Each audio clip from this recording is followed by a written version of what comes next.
And now, from Glasgow.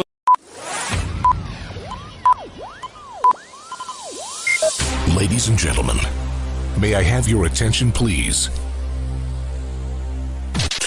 Good evening. Get ready to the countdown.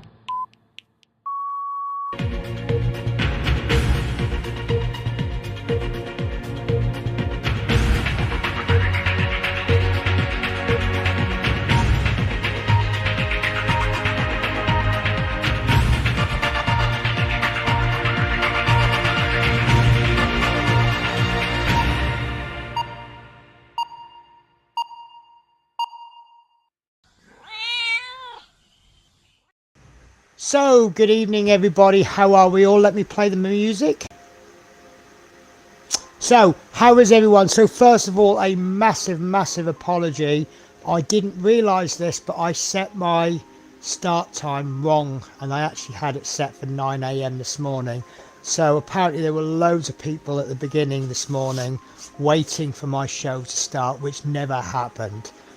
So I do apologise, I'm really sorry. Thank you for Sprue to pointing that out on his stream this morning. Secondly, I'm going to be honest with you, I am absolutely exhausted. Let me tell you about my day. It's been a really good day actually. Excuse me drinking coffee, I just need liquid. So first of all, if Linda's watching, hello, thank you so much for today. She's been an absolute best friend anyone could ask for. I have been, as you know, I'm moving in about a month's time, and I suddenly had this realization. I have got 8 days off between, well, including today, 8 days off between now and when I move. And I'm like, I've been procrastinating too long. I've been doing things too slowly, and I've just got some serious work to do. So I'm like, right, if we start now properly, excuse the dirty top by the way, if we start now properly, I've got 7 areas that need sorting out. We've got 8 days. The craft room's going to take probably 2 days at least, and we've kind of done one room, we've planned it all out. Today was the loft. We have cleared everything out of the loft. The bathroom and the hallway, that's little things I can do little bit by little bit. And we're going to start on the bedroom tomorrow, and then we've got the living room to do, and the kitchen. Kitchen's a hard one because the kitchen's a working area. Now we knew we planned less work than we know we can achieve, but we have a habit of going, oh, we've done well there, let's sit down and have a cup of coffee and a cigarette, and that cup of coffee and a cigarette might be an hour, might be 5 minutes, but we really got on with it today. And I'll show you some pictures. It's actually quite scary when you look at the pictures.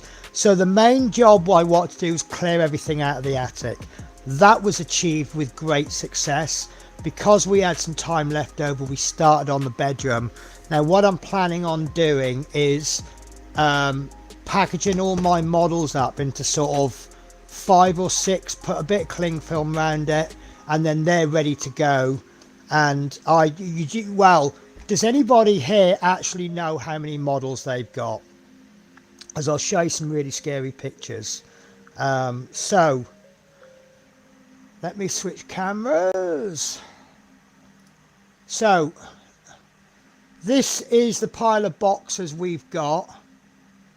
Sorry about the cracked screen, guys. That's a cracked screen thingy, but that's the pile of boxes. There are 40 something boxes there, so that's most of that is from the attic, but some of it has been stuff that I've been packaging away. So that's the boxes we've piled up. That is just the scale model kits from my bedroom bedside table. I've got some chest of drawers, and I've got them piled up. Now we put them in the bathroom, don't laugh, we needed somewhere to put them, but that's them piled up in the bathroom, in the bath. That is the ones that I've still got to do. I've got a double ottoman bed, and all those kits are in under the bed, and there's a few left over that missed the shot today. But to be honest with you, we have probably done half of what we were planning to do tomorrow. I still don't know how many kits I've got, but there you go, you can have a little guess. Plus I got a new one coming. I've got a couple in this room. I've obviously got my Lancaster, and I've got another Zero fighter. I got this come through. I'm still on that habit of buying. It's US Navy, I'll buy it. So this came through the post from MJR Hobbies. It's an Edward Prophy pack. Now, most of you are going to laugh at me for not understanding this until this week, but for those of you that don't know, I found out this week that a kit like this, I'm trying to just get the box lid because I can't tip it up. Right, so this is an Edward weekend kit. And what a weekend kit is it's just, excuse me, I got hiccups again. I always get hiccups on stream. So a weekend kit is a kit, just a kit. You get the kit, the bits of plastic. In that case, in that particular case, I believe there is a tiny piece of photo etch. Nothing major. Is there photo etch? I'm sure there's photo etch. I thought there was photo etch. Maybe there isn't. I thought the seat belts came with photo etch. Let me... No. There's no photo etch. The seat belts are decals. So it is just a basic kit. Nothing more. Basically, I suppose it's called a weekend kit because it's just the basics to get you going at a weekend. The only thing you don't get is paintbrushes and paints. This is a Prophy pack. Now, what a Prophy pack is you get the kit as you would with a weekend edition. You will get some photo etch. Should I switch cameras, guys? There we go. So you get some photo etch, quite nice photo etch actually in this particular case. You get some masks. I'm not saying you'll always get masks, but I've got masks for this one, and I've got a few little resin, I'll call them aftermarket parts, but they're not aftermarket parts because you get them with the kit. But you got some nice wheels there. So it's obviously a kit that is, just take it up a notch. Some really nice decals actually. Now I then asked what a dual combo is, and apparently with a dual combo you get two kits in it, so you can do a dual version. Yeah, so that came today. Also, I had some really big news.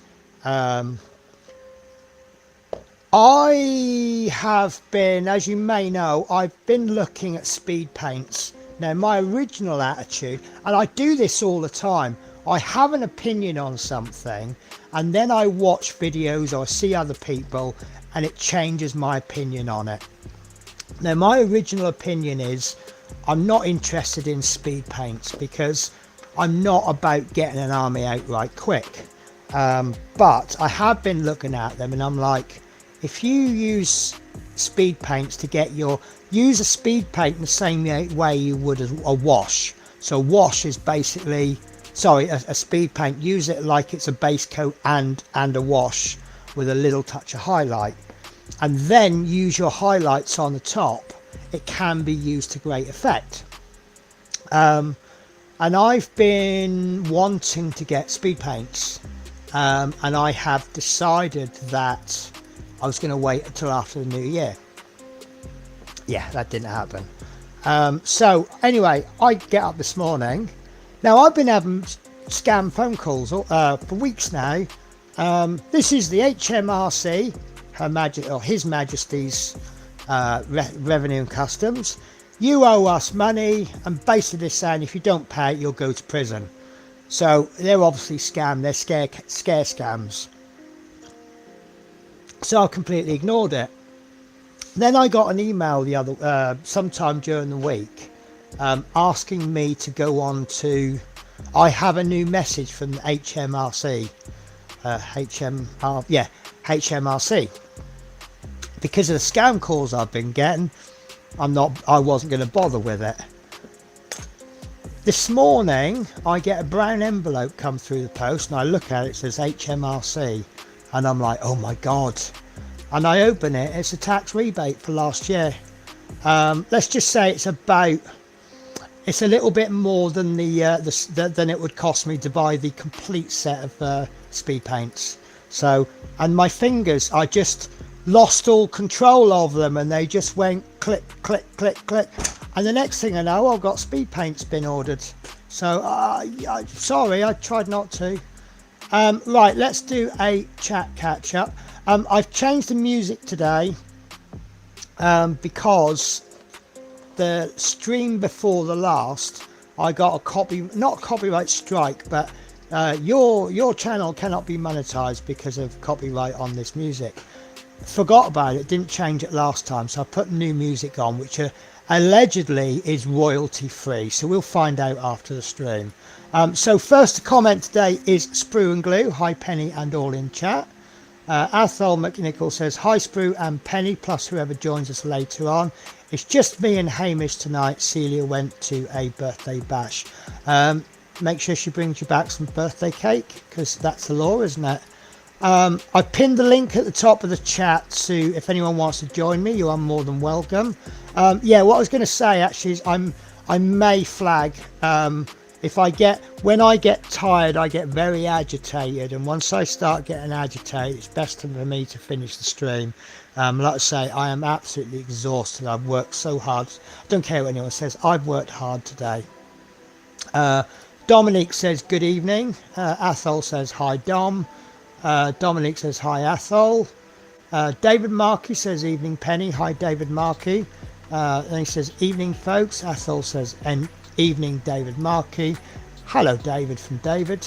Hello David from David. Okay, yeah, sorry, I confused myself there. Hello Athol. Hello Dominic. I've lost the chat. There we go. Hi David Markey. David Markey says 252 kits. Bearded says, bloody hell Penny, I think you may have an addiction. Well, the excuse that I use is that one day I will be retired, and when I'm retired I may not have the money to buy the kits. So if I build a stockpile up now, it'll serve me through retirement. Did that sound convincing? Athol says 10 kill teams plus terrain kits plus bits and pieces. Wow, £2.5 worth, Penny.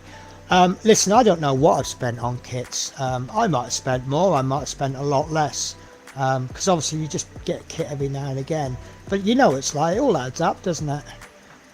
David Mark says hello BBC. Hi Mikey. I think that's meant to be hello at David Mark at Athol. David Mark says I made a spreadsheet, otherwise I wouldn't know what I got. Well, do you know what? I did try and do a spreadsheet, and I like not knowing what I've got, because where I've been sorting my kits out, then what we did is we kind of placed them all so they're all roughly the same size, and then we've cling filmed about that much together, just so that they're easier to carry. And I don't know how many times I've said, oh, forgot I had that.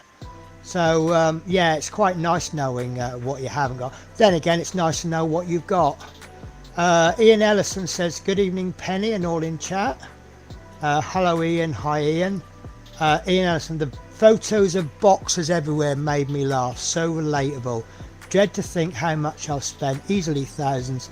And yeah, RC costs some money, doesn't it? Penny's a prepper. Yeah, right. Oh, that is it. That's caught up. Right, I am caught up on chat. So let's get some painting done. So I probably left this in the wrong spot yesterday. I need to do quite a few washes. I need to put a wash on all the rope work, and I want to put a purple wash over these intestines. I think as far as the colour's going to go, the plan is to leave it there. just put the wash on and leave it. The bandages on his arms, I'm really not 100% happy with them, but I think I'm going to leave them there, because I think if I push it too much further, I run the risk of it coming out even worse. We need to get the brown done on the wood, and the same with that one. I can't remember the colours I've done on that. Bellwood, tree ancient, weapon handle, oak brown. I've started writing down all the colours. I know it looks scruffy, but I know what it is. We need to put a wash on his bandages, and of course once you put a wash on, you have to allow it time to dry, but thankfully there's no washers due on these bits. So let's get the wash done first. And my camera has moved. Let me see if I can move that back. So I found that when I zoom in, the camera is zooming that way too much, so it's not in a really good painting position. So I'm kind of setting the camera up beforehand to try and find the ideal spot. Now some of you may or may not know about this. You're going to start seeing these caps appear on my war paints. I got these, I found a file on Thingiverse, and what you do is you paint the caps, and it shows you the colour of the actual real colour once it's dried, of the contents. And what's really funny is I hadn't seen them before. I've got one for my Citadel ones as well, and I've not seen them before, and I just thought, what a novel idea. And then it looks like every single video that I'm watching on painting, they have these caps on the top. So I also managed to find a file for my AKs, because in case you don't know AK, they've got these funny little caps. So they're not normal compared to other companies, but I've downloaded these, and these are quite sensible. You know, I think AK Interactive is for nice, sensible painting models, whereas these, you know, you want to do spacey marine type things. But look at this fit. Ready for this? That is perfect. Look, this is how tight it is. You don't need to actually glue that in. That is satisfaction. Right. Dominique says, Penny, that is the best stock I have ever seen. And then they think I am crazy with my stock. And you are absolutely right. If you buy now while you can, you will still enjoy it 20, 30 years. Thank you, Dominique, my new best friend, for sticking up for me. I mean, it's a complete and utter excuse, I'll be honest with you. But I bought it because I'm like, yes. I currently have 25 projects going around in my head, and you know full well I'll never fulfill them. Right, so let's get my washers out. I want to find a dirty wash, and I'm thinking light tone. Tell me what you think, guys. I am thinking light tone, or, well, that's strong skin shade, but I quite like this light tone. But there was another colour I just spotted, which is a little bit more subtle, and if you go by names alone, you will think, nah. I just saw it. Where is it? I can't find it. Right, soft tone looks quite nice, actually. I quite like the soft tone. This is for the rope mainly, so I think that's too dark. I was thinking maybe something along the lines of sepia or something, just to give it a little bit of something. Don't want to use wash medium, do I? So this, do you know what, this rust tone is nice, but it's very, very matte. In fact, do you know what, I might put What do you reckon, guys? Rust tone. If I just dilute that down a little bit, maybe 50-50, I'm going to try that. Because what is the point in life if you're not going to experiment? I've already experimented with those bandages and one of them's turned out awful. How much worse can I make the model? And it gives me a chance to try this wash medium as well. So let's do, I quite like that. It's not textured. They have got a rust effects paint, and it's a little bit textured. So let's, because I was thinking of, see, the thing is about if you're not sure, dilute it. Because then if you've diluted it too much, then you can always apply it again to strengthen it. But if you've gone in too strong in the first place, then there isn't a lot you can do. So let's see what that looks like. Ooh, it looks quite, what's the word I'm looking for?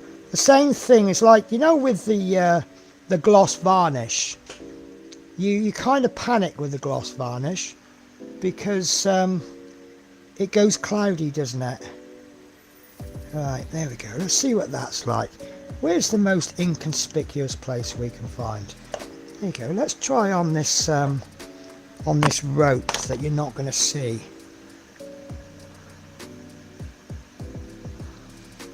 Now that's acting a little bit like a contrast paint.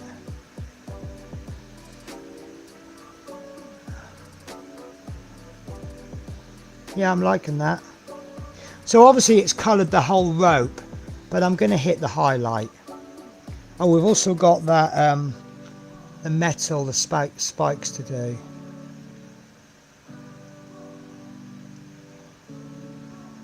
So what's everyone been up to? I've had quite an exciting few days at work. As you may or may not know, I do enjoy my Aberdeen runs, and I really don't enjoy the Edinburgh runs. I don't actually want to do the Scottish runs, but I have to wait my turn on the London, and I don't have an issue with that. You know, anyone more senior than me that wants London, sorry, I tell a lie. Anyone that's been waiting longer than me for the London should rightfully get the Londons before me. But I make it no secret that I do not like my Edinburghs, and I don't really particularly love the Scottish runs. So any opportunity to get off in Edinburgh, I will take it. Now, I did something that some of you will say I'm stupid, and I would be inclined to believe you. So I came in for an Edinburgh the other day, 1 o'clock start, 11 o'clock finish. It's probably one of the easiest Edinburgh runs that we have, because you start your day with travel as passenger on a bus down to the city centre. You do 2 runs on the Edinburgh, and then you travel passenger back on another bus. So you're getting 2 hours pay for sitting as a passenger on a bus. You can't really complain about that, can you? So I did my first round trip on the Edinburgh, and I was just about to start my second half, and I saw a friend of mine basically on another run. So I went over to say hello, and I said, "Oh, how you doing?" And cut a long story short, he's got a bereavement. He says he's just found out about a bereavement in the family. And I said, "Oh, that's terrible. What are you trying to do?" He says, "Well, I can't do this run." I said, "You just start?" And he went, "Yeah, he's just started work about an hour or so ago." So don't ask me why I did this. I rang the controller and I said, "Look, such and such has got a problem. Would you like me to cover this Aberdeen run?" And he went, yes, Penny, that'd be awesome. I thank you ever so much. I said, right, well, double check. Do I have enough hours in the day? And we came to the conclusion. So, in case you don't know about tacos, I am allowed to drive for 9 hours a day, but I can extend that to 10 hours twice in a week. And we came to the conclusion, and when I say came to the conclusion, we went 1, 2, 3, 4, 5, 6, you know, finger counting, because it's very hard to work out to the minute how many hours you're going to do. So we came to the conclusion that I would be doing more than 9 hours, but not as many as 10. So the next thing I know, I'm on an Aberdeen run, which is already 45 minutes late starting. God only knows how I did it, but I got back at about 10 minutes late to Glasgow. By the time I'd gone all the way to Aberdeen and back, I was a little bit hairy about it when it started to snow in Aberdeen, but it really didn't. It wasn't much of an effort. It was more like heavy rain, really. And I don't get me wrong, work were really grateful, because he said I was really grateful because you jumped in to cover that without me needing to ask you. So I'm like, yeah, no problems. So and I got back. I was going to say, well, I want this much pay because I've done this. I don't want to be deducted 2 meal breaks, because if you have a duty that has 2 meal breaks, the company agreement is that only one of them can be unpaid. So obviously I've just had half of me Edinburgh, and I've just had me lunch, so obviously that's unpaid. And then I do the Aberdeen and I get a lunch break in that because it's the entire duty. I don't want that second break unpaid. And the controller, when I got back, he says, I've made sure you're looked after on that duty. Now, in terms of numbers, I don't know exactly what that means, but he's the kind of person that's, if he says I've looked after you, I'm all right. So anyway, so I also said I don't want to do my next duty the next day. Can I swap and have this duty? Because I don't want to start at 1 in the afternoon when I finished at 3 in the morning. So I said I'd rather start at 5 in the afternoon. Anyway, the next day this driver rang in sick again, didn't he? So I kind of knew he would, but then it was like, oh, I bet they're going to make me come in and do my normal duty, which I'm not happy doing. Right. Adi says hello all. David says hello Adi. Sprue and Glue, I hope you have all had a good week. And then Bearded Veteran says, Adrian, LOL.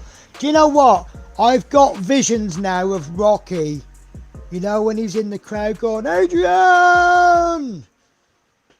Different Adrian, I know, but that's what my vision. Oh, I nearly missed this bell. That would have been a bit of a disaster, wouldn't it? So yeah, so I ended up, I managed to do the Aberdeen yesterday. And then, of course, we had all that snow, didn't we? Which wasn't quite so bad. And the snow here today is terrible. It really is. It has laid well. So I'm just so thankful I'm off work. But the only negative about today, I cannot get my heating to stay on. I think there's a problem with the pressure and it's just switching itself off. So in case you're wondering why I'm painting this wash on, normally I would just slap it all on, but I just want to target the rope. Am I doing alright for waffling? I am, aren't I? You know me, I'm not very good at waffling. I'm worried now, I don't know if I've got enough wash made up. One thing I am terrible at is estimating on the pallet how much of something I'm going to need. What do you think of the music, guys?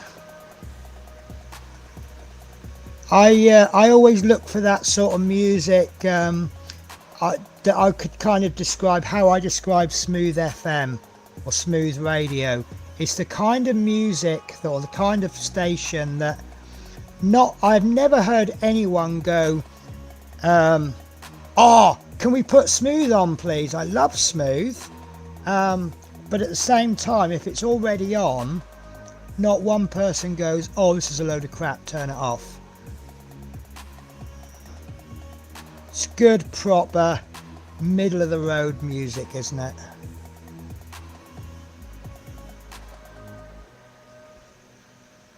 And that's kind of what I'm looking for on my channel. I mean, if I had my own way, I'd probably be playing Def Leppard and other similar soft rock kind of music, but you know, for as many people that would be saying that's okay, you know, there'll be people put off by it. I just wish YouTube had the same rules as Twitch. Twitch don't seem to matter. It might have changed by now, but we used to have a jukebox on my Twitch channel, and people could just request whatever song they wanted.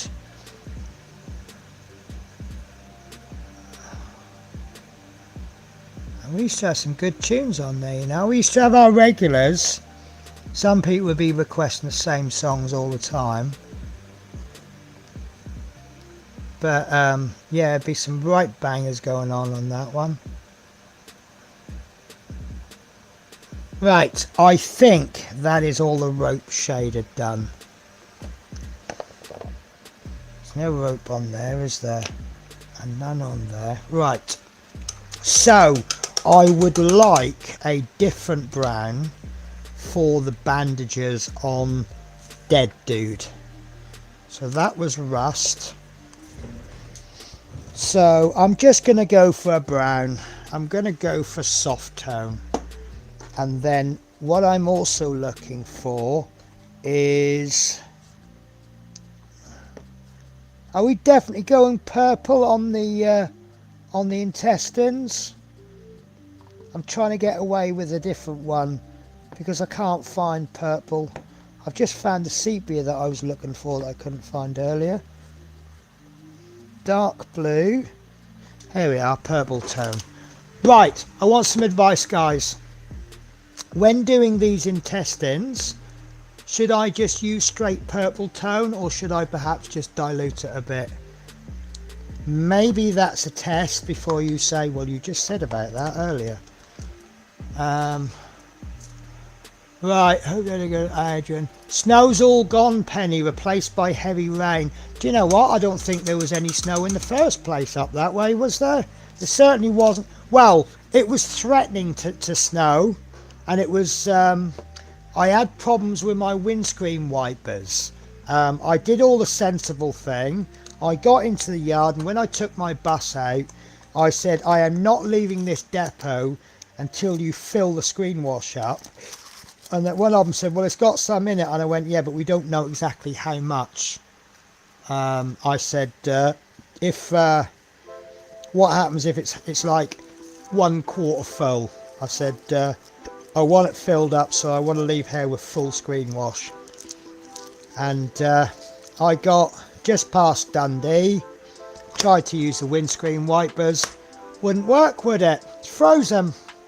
It's frozen in the pipes.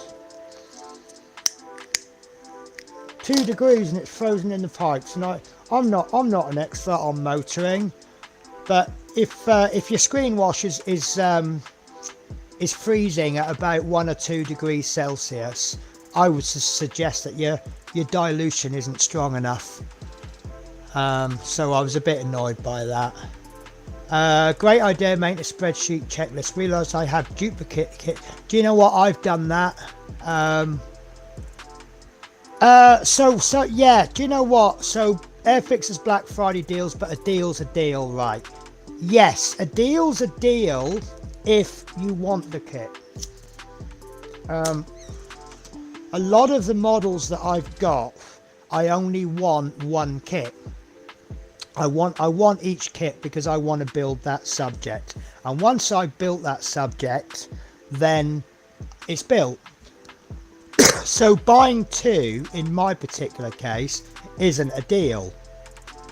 You know, if you buy a £50 kit for a tenner, and it's not something that's going to thrill you, you've wasted £10, haven't you?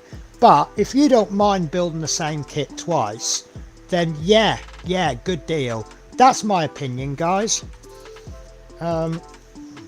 Some of the kits I've bought two of because I bought it for, most kits I buy for a purpose. So like, for example, I've got two Messerschmitt 109s because I want to do the mottling on it. So if I muck up the first one, that's fine. In fact, actually, I might not even build all the cockpit.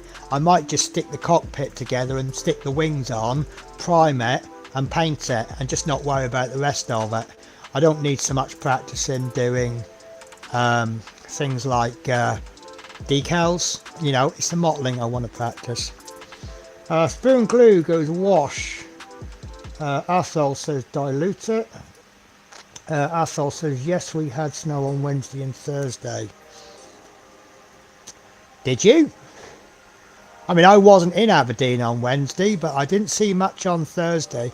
I know that oh, it's the name, is it the Inverness runs, is it Pitlochry, around that way, they CityLink stopped all services because it was so bad. Ian Ellison says, I worked at a food warehouse cash and carry, and they played all that awful copy music. They were too cheap to play live radio, claiming it would cost them over $2 million a year. Oh, when you say copy music, do you mean like bad covers?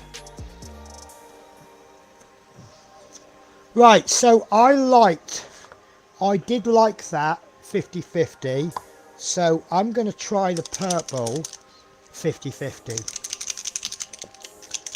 And then I'll paint the middle first, because I think if the middle is too strong and then I paint the outsides not so bad, not a little bit more diluted, I think I'll get away with that. This wash medium has got some thickness to it, hasn't it? Ooh, see what I mean about the colour?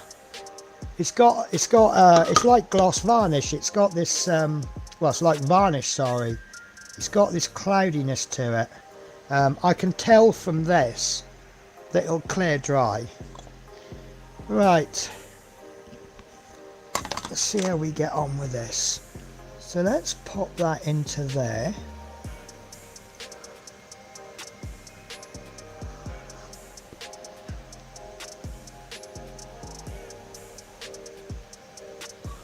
I'm kind of focusing it on the outsides.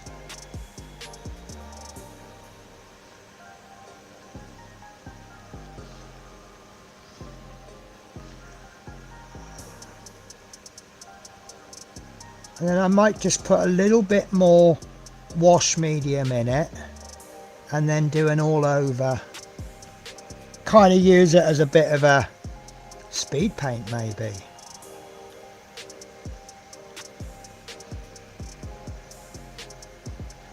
And I've got a couple of areas where it's a bit splotchy, so I'll just put a bit of wash on there just to try and what's the word I'm looking for, evening out the colour.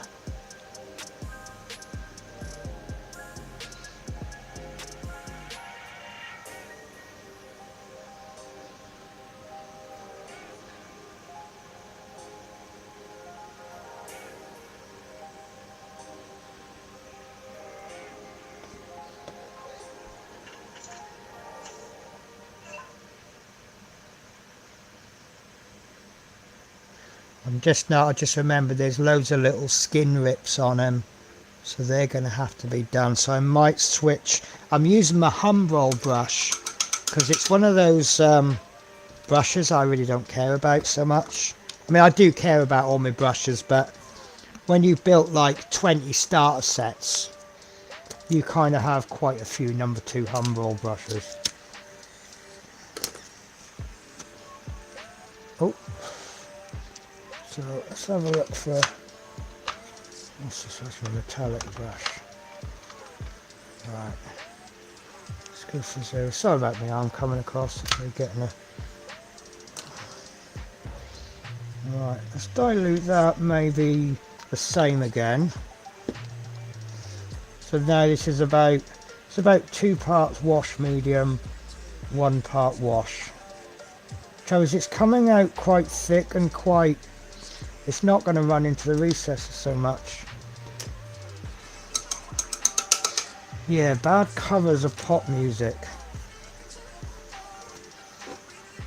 I mean, some of the pop music that comes out these days is bad enough. It really doesn't need someone doing a bad cover of it.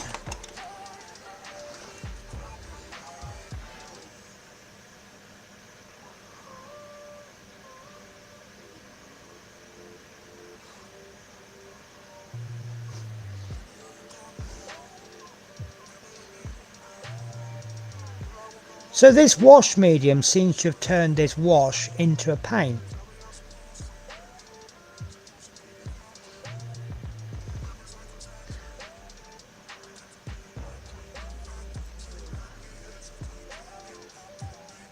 Maybe next time I'll thin it down with water.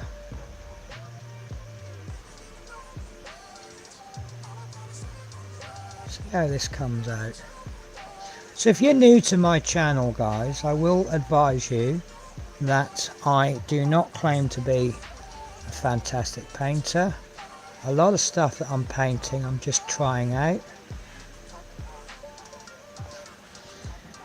and I work on the basis that if that works, I'll do it again. If it doesn't work, well, okay, it's just the way it is. I'm doing this bit, I know you're not going to see it.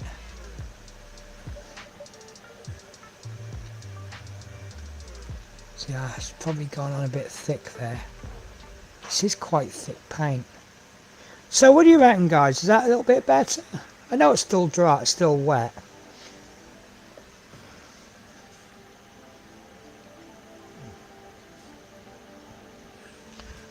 Right.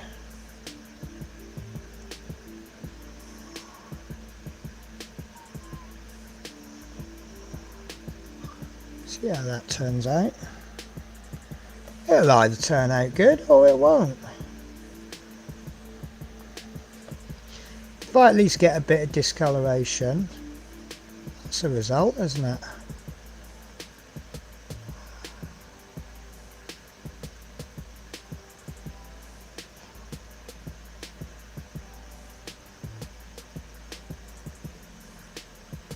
Saying that, I still need to do the some more highlights on the skin and on the dead dude on the back.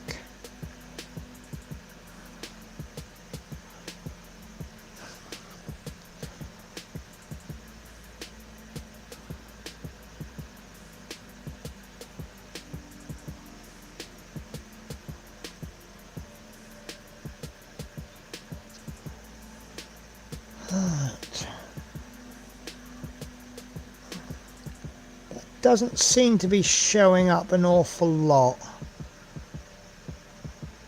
but like I say, if it doesn't show up much, I can always put another layer on, which is going to be better than showing up too much. Right, so I'm going to take a little bit of a risk. I want to just pop a little bit of colour on. He's got some bulging.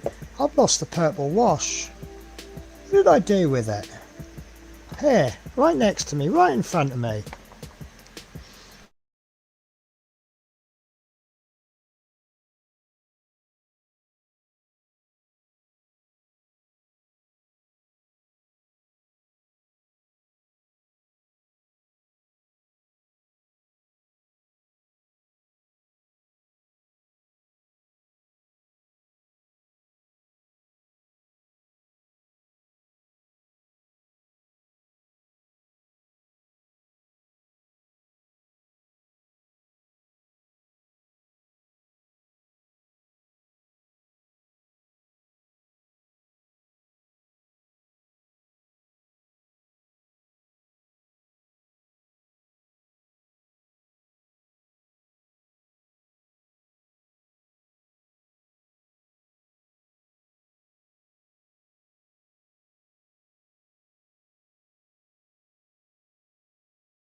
just happened?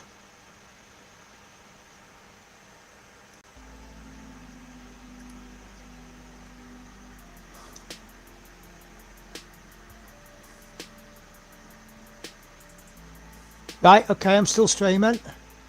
Sorry guys, I have no idea what happened there. I just looked up and there was right, so while I put my thing down, let's have a look at so yeah, hi Penny and all in chat from Mark Fit. How are you, Mark? Hello Mark. Looks gnarly to me. I love that word, gnarly. Needs a plaster. Wait, Penny is gone? Yeah, I say I don't know. Maybe I caught a button with my arm or something. Listen, you know me, if there isn't a technical issue, there's something wrong. Has Penny just hit the kill switch? Hello, LOL. Is it me you're looking for? Not me. Did I lose any? Oh, I wouldn't have lost any sound. You would have lost sound. Because if the video comes off, then you lose the sound. I'm so sorry. She back? Yo-ho. You reached for the purple and... there you go. As I must have caught it with my elbow or something. Still chatting away. Wavy hands. I'm okay, thanks. Penny, you need more coffee. I did warn you I was tired. Right, okay, so let's do a quick recap then. So what I've done is I went over the intestines with a purple wash, which I've diluted roughly 50-50 with wash, and I just targeted that into the deep recesses. And then I added another load of wash, so now it's perhaps 1 part wash, 2 parts shade, and I've gone over all of the intestines. I've noticed that with that wash, it effectively turns it into transparent paint. It doesn't run into the recesses so much. But knowing that, I've gone a little bit heavier, maybe 50-50. So I've kept, you see how that vein, I've kept that quite subtle. And I'm really liking that. I don't think I want to go any more on that. It almost looks like I rubbed the paint off. But it isn't, look. Well, there isn't done, but... so yeah, he's got this big bulging vein coming down his arm. And I like that. And it's there as well. So I'm calling that a success. Obviously, I've still got to finish the skin. So... what I think I will do is I need to shade the bandages. So I need to decide on the colour for that. So let's go for soft tone. Keep it subtle this time.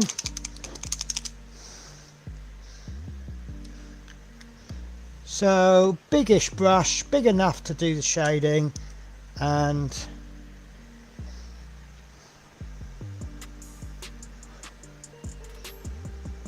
do you know what, that might be, no, do you know what, I'm liking that. By the time I get all of the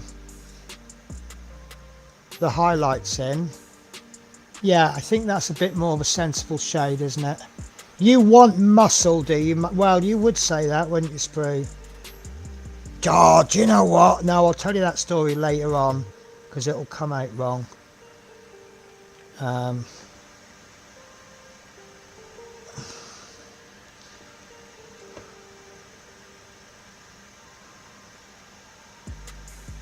Yeah, I quite like that.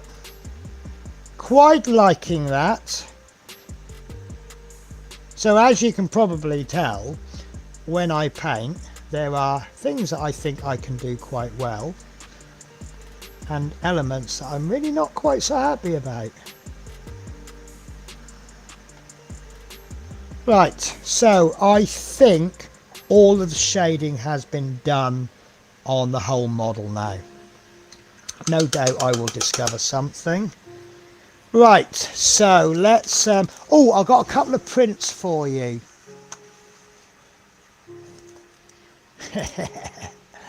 I want muscle. There's no one going to jump on and keep Purple Penny company. Do you know, it's funny actually, and this is Athol who's told me to use the purple, not my decision. Normally when I paint a model, my little trademark, my favourite colour is purple, I like to try and get some purple on the model somewhere, even if it's just oh, Sprue, Dad, don't make me feel bad. If it was 9 AM he could have jumped on and joined me. Oh, I feel terrible now. So yeah, so now I've got me purple on. You know, I do like that. That actually looks, there we go, that vein is just perfect. Absolutely spot on there. The only criticism I've got is if I'd have put the shade over the top and then put the, would it just have popped a little bit more? But we'll never know. We will know. Right, so I would like to do the weapon handle next, and that I think will finish this part of the model. Because don't forget, one of the problems I'm going to have, I may have to put a little bit of Penny, your tea room was full. Oh, do you know what? I feel absolutely dreadful about that. Do you know what? I'll be honest with you, right? I'm the kind of person that if someone else had done that, I'd have called them a stupid idiot. Why don't you double check your stream? It's not hard, is it? And then there's me done it. So, but you know, I'd like to say we all do it. Right, so the handle on the weapon is oak brown. So one of these is an oak brown. I don't know which one. I've got so many paints out on my onyx skin. I'm gonna, oh, what's this one? Oak brown. So oak brown is a darkest ruddy brown. So what I will want next then is another ruddy brown.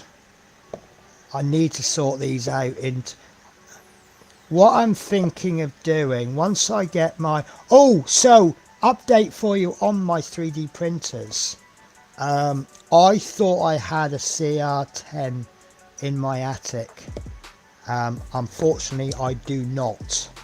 So that means that, well, I don't really, here we go, tree ancient, and then I might just, there we go. So that's the 3 I'm using for his weapon. So I'm going to reinforce that oak brown. So yeah, so the plan was to get an FDM printer, but I knew I had an Ender 3 in the attic, and I knew I had another 3D printer up there as well. I thought it was the CR10, the big bed one, and I thought if I've got the CR10, I don't need to buy another, I don't need to buy a big bed printer. Now I have found some really nice paint racks, but it's going to be really hard to print because they are about the size of an, oh flipping hell, that shot out of there. I don't really want, I think that's about 1 part paint, 10 million parts thinner there. Don't know if you saw that fly out there. So yeah, I have 2 printers. I don't know if they work, and I'm not even gonna try them until after I move. But what I definitely don't have is big bed, prints with bigger beds. So what I'm just doing here is I'm just repainting the whatever color this is, oak brown, but I'm just touching and avoiding the recesses. And then what I'll do is I'll take the next color up, I'll just do a comparison between the 2 colors. If I think the jump is a little bit too high, I'll mix the 2 colors 50-50, and then I'll hit the highlights. If the colors are a nice sensible jump, then I'll just go straight in with the other color. And I'm just, if I end up dripping a little bit in the recess, I ain't gonna panic, because we're all about relaxing here, aren't we? So just, and before you say anything, Ethel, I am painting up and down. It's the angle of the camera. Well, it's because I got my hand at a slight angle as well, so it is going up and down. I've been practicing that, Ethel. It's in case you didn't watch the last stream, Ethel kindly reminded me, when you paint up and down, and it's one of those things I knew, but I just hadn't made it. It's turning an action into an automatic action, you know, without thinking. I just noticed actually there's a band going around. No, it supports. That's quite dark under there.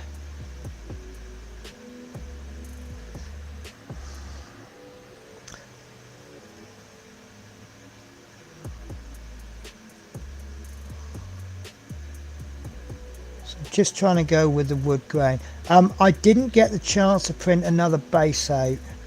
I wanted to print a base, and I wanted to smoothen it, and I wanted to have a little go at doing marble. And by having a second base, it means that I can do both bases, and then I can pick which one I prefer.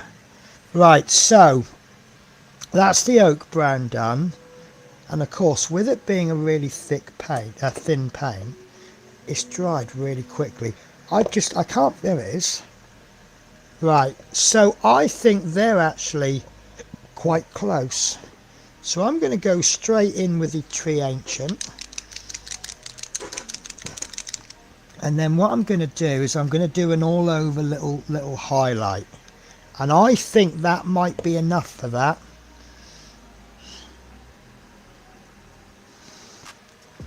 But I'm going to reduce the size of my brush from a 0 to a 4.0. So, hitting obviously the edges. I've got a horrible feeling that is a little bit too much of a contrast.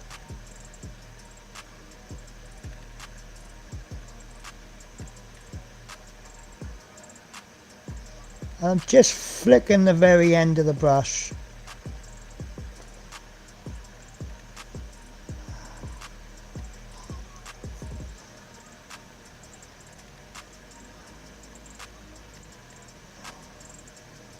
Q comments about Ken Dodd. I'm just going to tickle it. I've got a feeling most of you are going to go, who the bloody hell is Ken Dodd? I like that. That is really nice. I don't know if you can see it on camera as well as I can. You know how sometimes things just look a little bit better in real life. I need to sort my my lighting out actually. I think my lights are a little bit too bright. So one of the things I was going to play with is I've got it on cool white setting, and I do like cool white, but I wonder if warm white might be a little bit better. Yeah, I'm liking that. I really am liking it.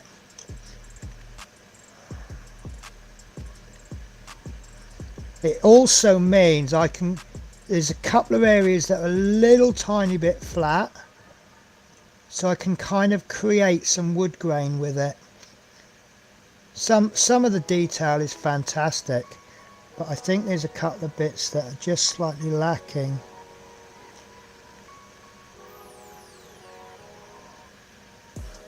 I'll have an update for you later, but Loot Studios, remember last time I showed you the spoilers for next month? Well, they've now actually got them painted. some paint pictures of them painted, and now that I've seen one painted, I could not be more excited. One of my favourite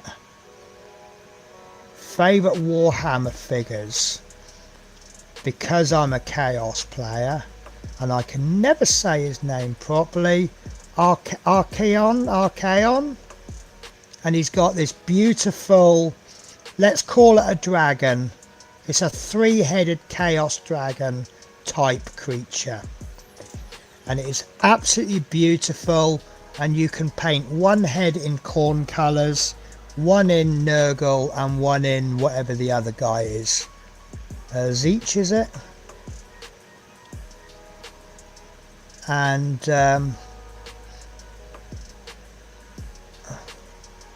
this figure that's coming next, well, in less than a week, on the 1st of December, one of the figures, it's like some chief of the enemy type person, head honcho. It's a 5-headed dragon,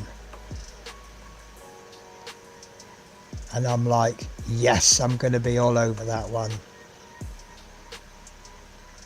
I am liking that, guys. Right, I can't see too well because I haven't got my glasses, but can you see I've really got that wood grain on it, so I'm really happy with that. Right, so what I'm going to do, this takes a little tiny bit of calculation.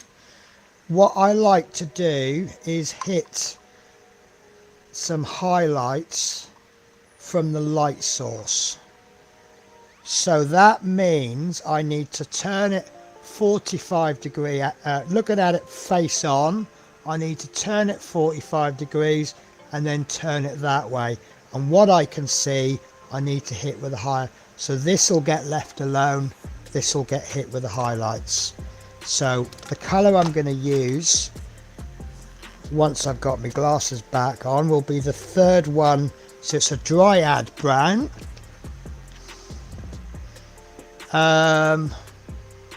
Right, I can't tonight. LOL. Athol says, I was hoping for an early night in bed for Celia. I have to stay up in case she loses her key fob. Oh, bless her. Is she likely to? Mrs. I didn't see his weapon. Penny, I love the tones you have on that bell. No pun intended. Penny, if you want some company, I'll jump on once I've made a brew. You can only come on if you bring me a brew. Actually, I made a joke that I don't think went down too well on the company chit chat. But saying that, I did start something. We've had bus problems left, right and centre today because of the snow. To the point that I even jumped in and said, if you want me in, I'll come and help. I don't want to come in and help, but if you need me. So the boss said, yeah, all right, we'll bear that in mind. They didn't ring me, so they obviously weren't really desperate. But one of the lead drivers, he said, if anyone's got any problems, here's my number, give me a ring. So I just couldn't help myself. I said, well, look, I said, I'm planning on getting drunk tonight. I'll save that number in my phone. I'll give you a ring at 3 a.m. and shout, I love you, down the phone. And then somebody else said, I've just given that number out to all the children and told them it's Santa's helpline, Santa's chat line. So, but yeah, anyone that wants to come and join me, you know, that's why I put the thing on there. Obviously, if I don't know you, then I'm going to politely say you can't come on, but just get to know us a bit more in the chat. Athol says, yeah, that looks nice. Do you know, you're one of those people, Athol, that when you say nice, it looks nice. I believe you and I feel good. Some people will just go, oh, that's nice, because they're being polite. For you, I get the impression that when you say it's nice, it's because it is nice, so it means that much more. For that reason, I don't know if anyone knew him, There was a guy who used to watch my channel called P40F20. Sadly, we lost him, and I really miss his how do you put it, constructive critique, I suppose is the best way to put it. He would, if something was terrible, he would tell you, and but you didn't mind the way he told you. You didn't really mind too much, and he'd, but sometimes he'd be frank. I think that's the wrong shade of green in the cockpit, and you're like, okay, how can I put it right? And he'd help you. I watched a video of a first bus sliding sideways down an incline. Apparently there was a couple of buses did that today. There was one driver wasn't too happy. He was on the A9, and apparently police stopped traffic, said no more services, and my boss just put on the blink chat, do not proceed any further. So he stopped with a load of passengers on the bus, but what can you do? Right, so to hit the sharper highlights, 45 degrees, 45 degrees. That is my angle that I like to do. You choose your own angle. The reason I choose that angle is in the days when I did play, that was roughly the angle my opponents looked at my models from, because obviously they're standing up, they're looking down on the gaming table, and then I just like to take it to one side, because I do believe if your gaming pieces look nicer than your opponents, it gives you that psychological advantage. If yours are better painted, they will go, oh, they've painted their models better than me, they must be a better player. It doesn't always follow. I was useless at playing the game, but any advantage you can get off someone, you take it. So that needs to be hit there, and that was way too much. That's what happens when you overload your brush, guys.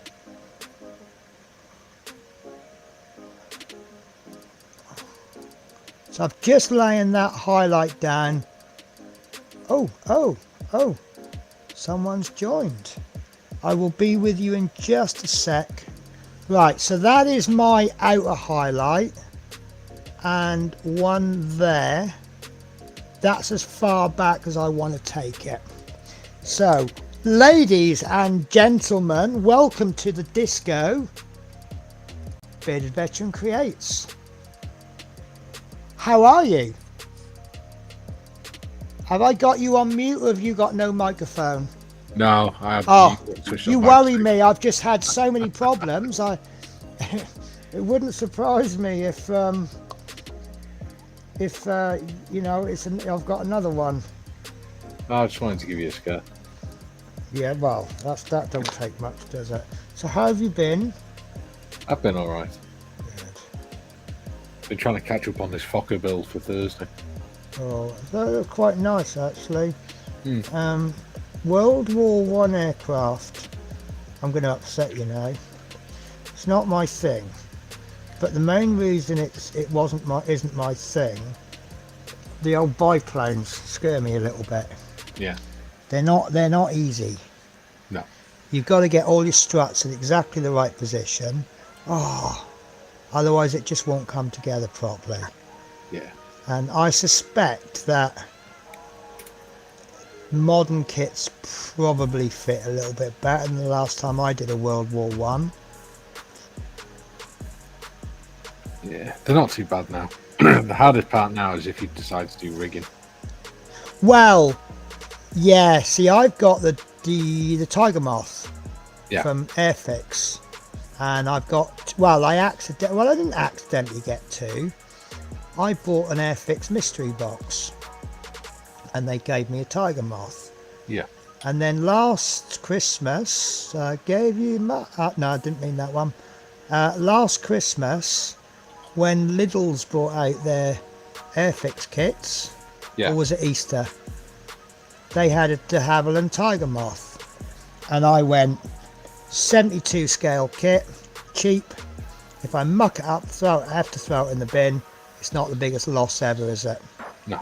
Would you rather mess up a £8 kit or a 30-40 pound kit? I do my best not to mess up any kits. No, I know we don't try not to mess anything up. Right, To be honest, I don't know if I... Sorry, go on. I've never had to throw a kit away. Do you know what? I am the same. Well, I've thrown 2 kits away in my time. One was a little train, and I love my cats to bits, but the reason I had to throw it away was my cats decided to climb over my crafting table. I knocked it off, and it's just broke when it hit the floor. Bits went flying everywhere, and there's some bits I still can't find. Yeah. So that I couldn't do anything. I couldn't do any more on that. Would you like to share screens with me? If you want. Right, okay, let me remove that, change my camera to that, and then we will do that. Yeah. How's that, guys? I like that view more than that, Yeah. because you still get your full 1080, whatever the sizes is. Yeah. Right. I'm liking that, but I think I want just a little bit more.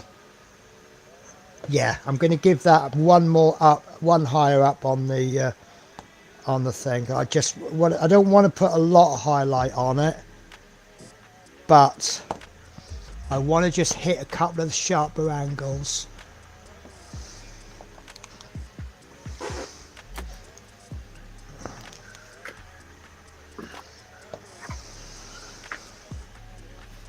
And possibly some of the reasons why I don't get such a sharp highlight on it is because I do thin the paints.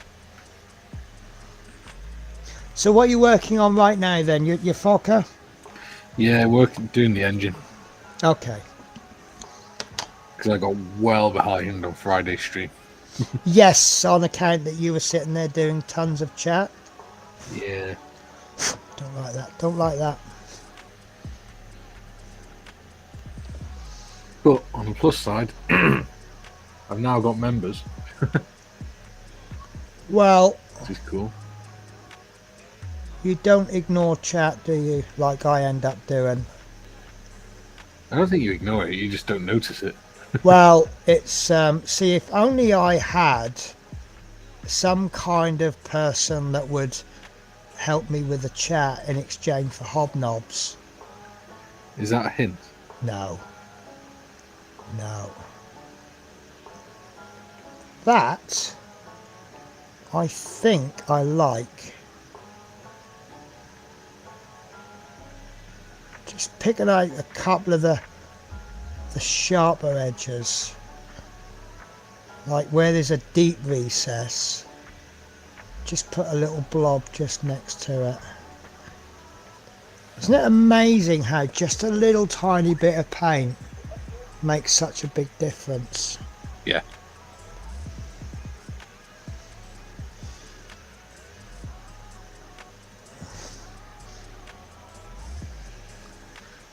Yeah. Ooh, the ghosts, man. So how is life treating you then? Not too badly. I think. Good. Channel's doing all right. Yeah. Can't complain about health. So, getting over a chest infection now. So. Oh dear. Good. Yeah, do you know what? I've kind of the last 5-10 years of my life, I think I've just, you know you're going to have great days, you know you're going to have bad weeks. Yeah. When you hit a bad patch, where you can, just try and get over it. Yeah. Every day you get through it, you're just one day closer to that good day.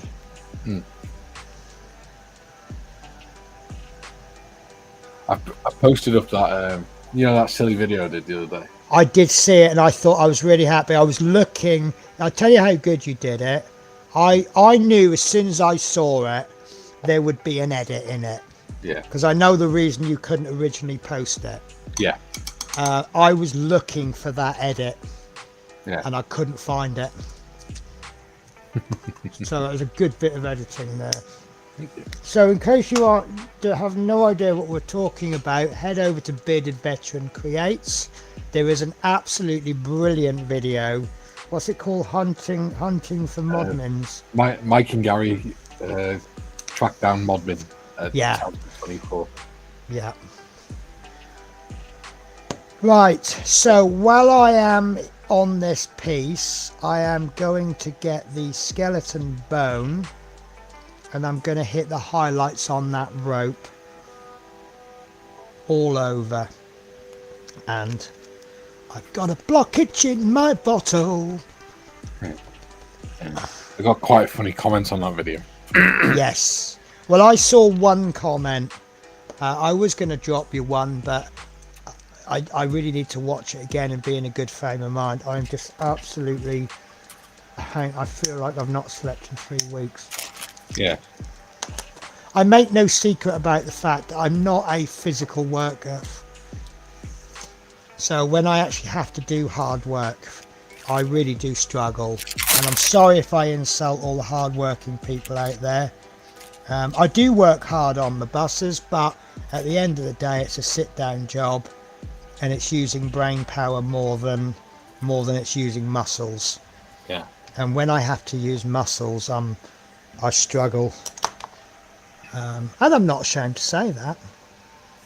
Right, so what I'm going to do now is I'm looking carefully where the rope is, and I'm just hitting the raised areas. The detail is a little bit soft on here. Yeah, did you see so I was gonna say that funny comment, did you see it on the one I posted tonight? I saw one comment. Someone saying this video could have been humorous, but why do the Purell voiceover? But isn't that what made...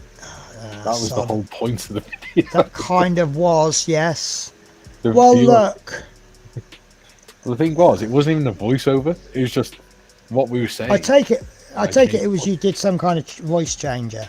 Yeah, it was just a voice Yeah, changer. because that was my first thought, because obviously I ain't daft. I know that wasn't your natural voice. Well, I watched enough of your live streams. But I was like, well, are they putting on a funny voice? Or... And then the more I'm watching it, I'm like, no, he's done some kind of voice change in there. Yeah.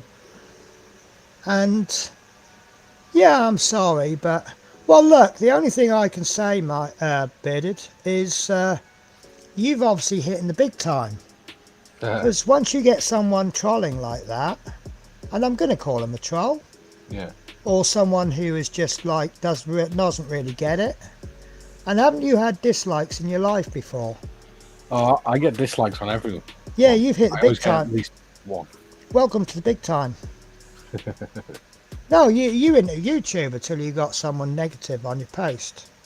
Right, there we go. So you see I've just done one rope there, and all I've done is I've just hit try and get it all over, and then the next highlight I'll just be hitting the top. So this is going to be a bit of a job and a half. But yeah, no, I mean, I've had it before, and I took it quite hard the first time, I'll be honest with you. Yeah. And then after that, I'm just like, do you know what? You know, I think to be honest with you, if I can't think of anything really good to come back with, Yeah. I just put thank you for the interaction and the view. Yeah.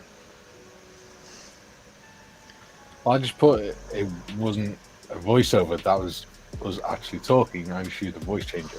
Is it possible that he was actually being like, he wasn't like taking the mickey or anything, he was actually being quite serious and didn't get it? That's what I think he was. whoever it was, I think that's what they were doing. I Right. think they were genuinely being serious. Okay.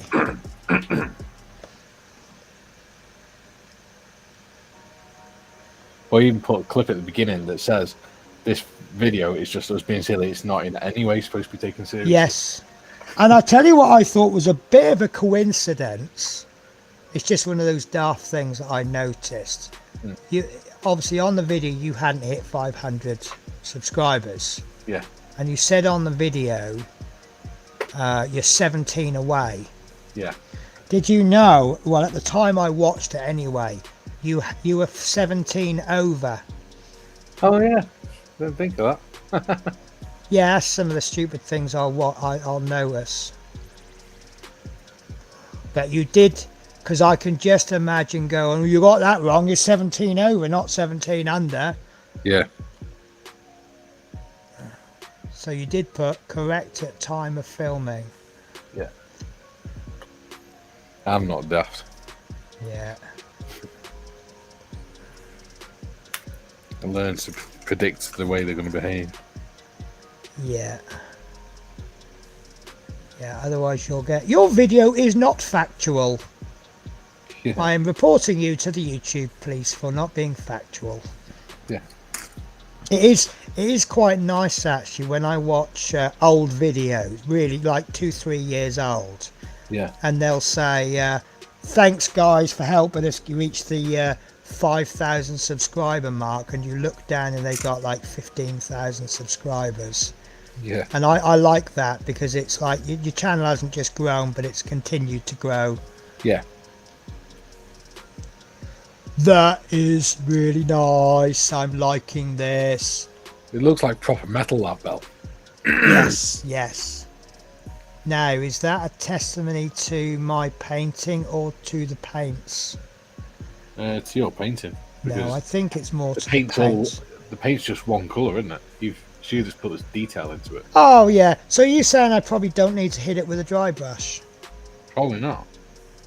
See, it's a little bit patchy. Well, I haven't quite got it smooth, but I'm all right with it. I mean, I haven't painted figures in a long time, and I've started. See, I kind of walked away from figures. Yeah. I kind of got into scale models a bit more, and then with me doing that that Warhammer magazine. Yeah. It was intended to be. I have a friend's daughter who's interested in painting, and I said, well look, what if I get this magazine, I could YouTube it, but if I just hold back one figure from each magazine, and then it gives you all the instructions on how to do it, but that she never kind of followed it through. Yeah. So but I'm still doing it on the channel, obviously. Oh, that's a little bit thick there. And the more I'm doing it, I mean, I am stressing that these figures are not complete. Yeah. Because what they're doing is it's just like the part work. They're giving you a little bit at a time. They're not going to give you the full set of paints in issue 1 and then give you figures. Because otherwise everyone will buy issue 1 and 2 and then give up. Yeah. I've got all my paints now. Bugger off. Yeah. So these figures are all unfinished. But then as you get, your Modmin does that magazine. Yeah. So she's finished and she's painted them all fully. Yeah. This paint is thickening up really, really quickly. So yeah, I mean, I'm only up to like issue 40-ish, give or take a couple of magazines. I think there's 80 in the series. Yeah. I need to get around to painting my do my building my Agora Zero at some point. Yes. It's just making space for it, but I'm building up the courage to do it. Yeah. Well, oh guys, I didn't tell you my good news. So I was chatting with my boss yesterday, And as everybody knows, I don't want to do these domestic runs, I want to do Londons. I also know we've got some new runs coming in the new year. And I was chatting to my boss. I said, look, could I give him an update on my move? I think that I am going to completely deplete my savings by the time I finish moving. It's just one of those things. I'm not happy about ending up with no savings, but isn't it better that you've got the money and then you have to use it than to need the money and you don't know where it's coming from? Yeah. So, and I was saying to him, I go, once I get on London's, I said, I'll be able to start saving again. I reckon I'll be able to save about £100 a week. Yeah. And within 2 years, I'll have enough money for a good deposit on a house. Yeah. And he just went, you'll be on London's in January. Oh, there you go. I went, nice one. Now, that doesn't mean that I'll be on in January. It's just a predicted date. Yeah. So it could be February, even March. But it means it's sooner rather than later. Yeah, which is what you wanted. Yeah. It means that when I'm away, well, from your guys' point of view, I'll still be working as many days a week as I am now. It's just that when I work, it'll be 2 days. Each shift is a 2-day shift. And I'll be sleeping in London. And then I'm back the next day. And then I might be back out the same night. Then I'll either work 4 days straight or 6 days straight. It's not like this. Like next week, I'm doing 5 days straight. Because each run in London is a 2-day run, there will be no 5-day weeks. It will be 4 days or it will be 6 days. Which is fine by me. But there's a lot of rumour going around that we're going to be doing runs to North Scotland. Not Aberdeen. And that's fine. Apparently everyone's going to be after those runs. But the way I see it is we're going to be going around Loch Lomond. Now, if anybody knows Loch Lomond, you will understand why I do not want to drive a coach around there. It's very tight, it's very twisty, it's very caravan coming in the other direction. It's also very CityLink are coming very fast in their coaches from the other direction. I actually had an accident round there. I hadn't done it many times, and this CityLink come flying round. And I'm not saying he's a bad driver. I'm saying he drives it every day. He knows the road better than me. Yeah. And I just kind of panicked a little bit, pulled over to the left, and I ripped the back of the coach off on one of those crash barriers on the left-hand side. Oh. My boss was not very happy. I can imagine. Yeah. And but when we debriefed, I said, look, I wasn't going very fast. But in hindsight, I was probably going too fast. So maybe instead of doing 15 miles an hour around there, maybe I need to be doing about 10. And he says, okay, he goes, fine. But you know, we have a 3 strikes policy. Even if I think you're the best driver in the world, you crash 3 times, I'm going to get rid of you. I'm like, understood. So, yeah, all these drivers can clamber for those routes all they want. But what I want is a London driver clambering for the route. Yeah. Because if he goes on to that route, he creates a gap on the London rotor, and I'm going to fill it. And then when he decides he wants to go back on the London, I'm going to say, sorry mate, I'm not giving up my spot for anyone. I've worked hard for this. That rope I am super impressed with. And you know me, I've got to be really happy with it to say that. I don't admit I'm quite good at... I don't even admit I'm quite good at something. Unless I really am confident that I am. Right, I've got a question for you guys. Does brass rust? No, it's non-ferrous. Okay. That's blown that idea then. Right, so I haven't put the extreme highlights on, but that is my rope work. So all I need to do now is take the next highlight up and hit that on the front, which is going to be the same place as I hit the white. So it's going to be there to there, ignoring all the back. Mm-hmm. I like that. I like that. So if you look at the wood, that's the front, that's the back. Yeah. So I've just hit that front. It's probably a little bit too strong, to be honest with you, if anything. It's a little bit too... No, I don't know. I quite like it. I don't know. See, from there... Well, from there... In fact...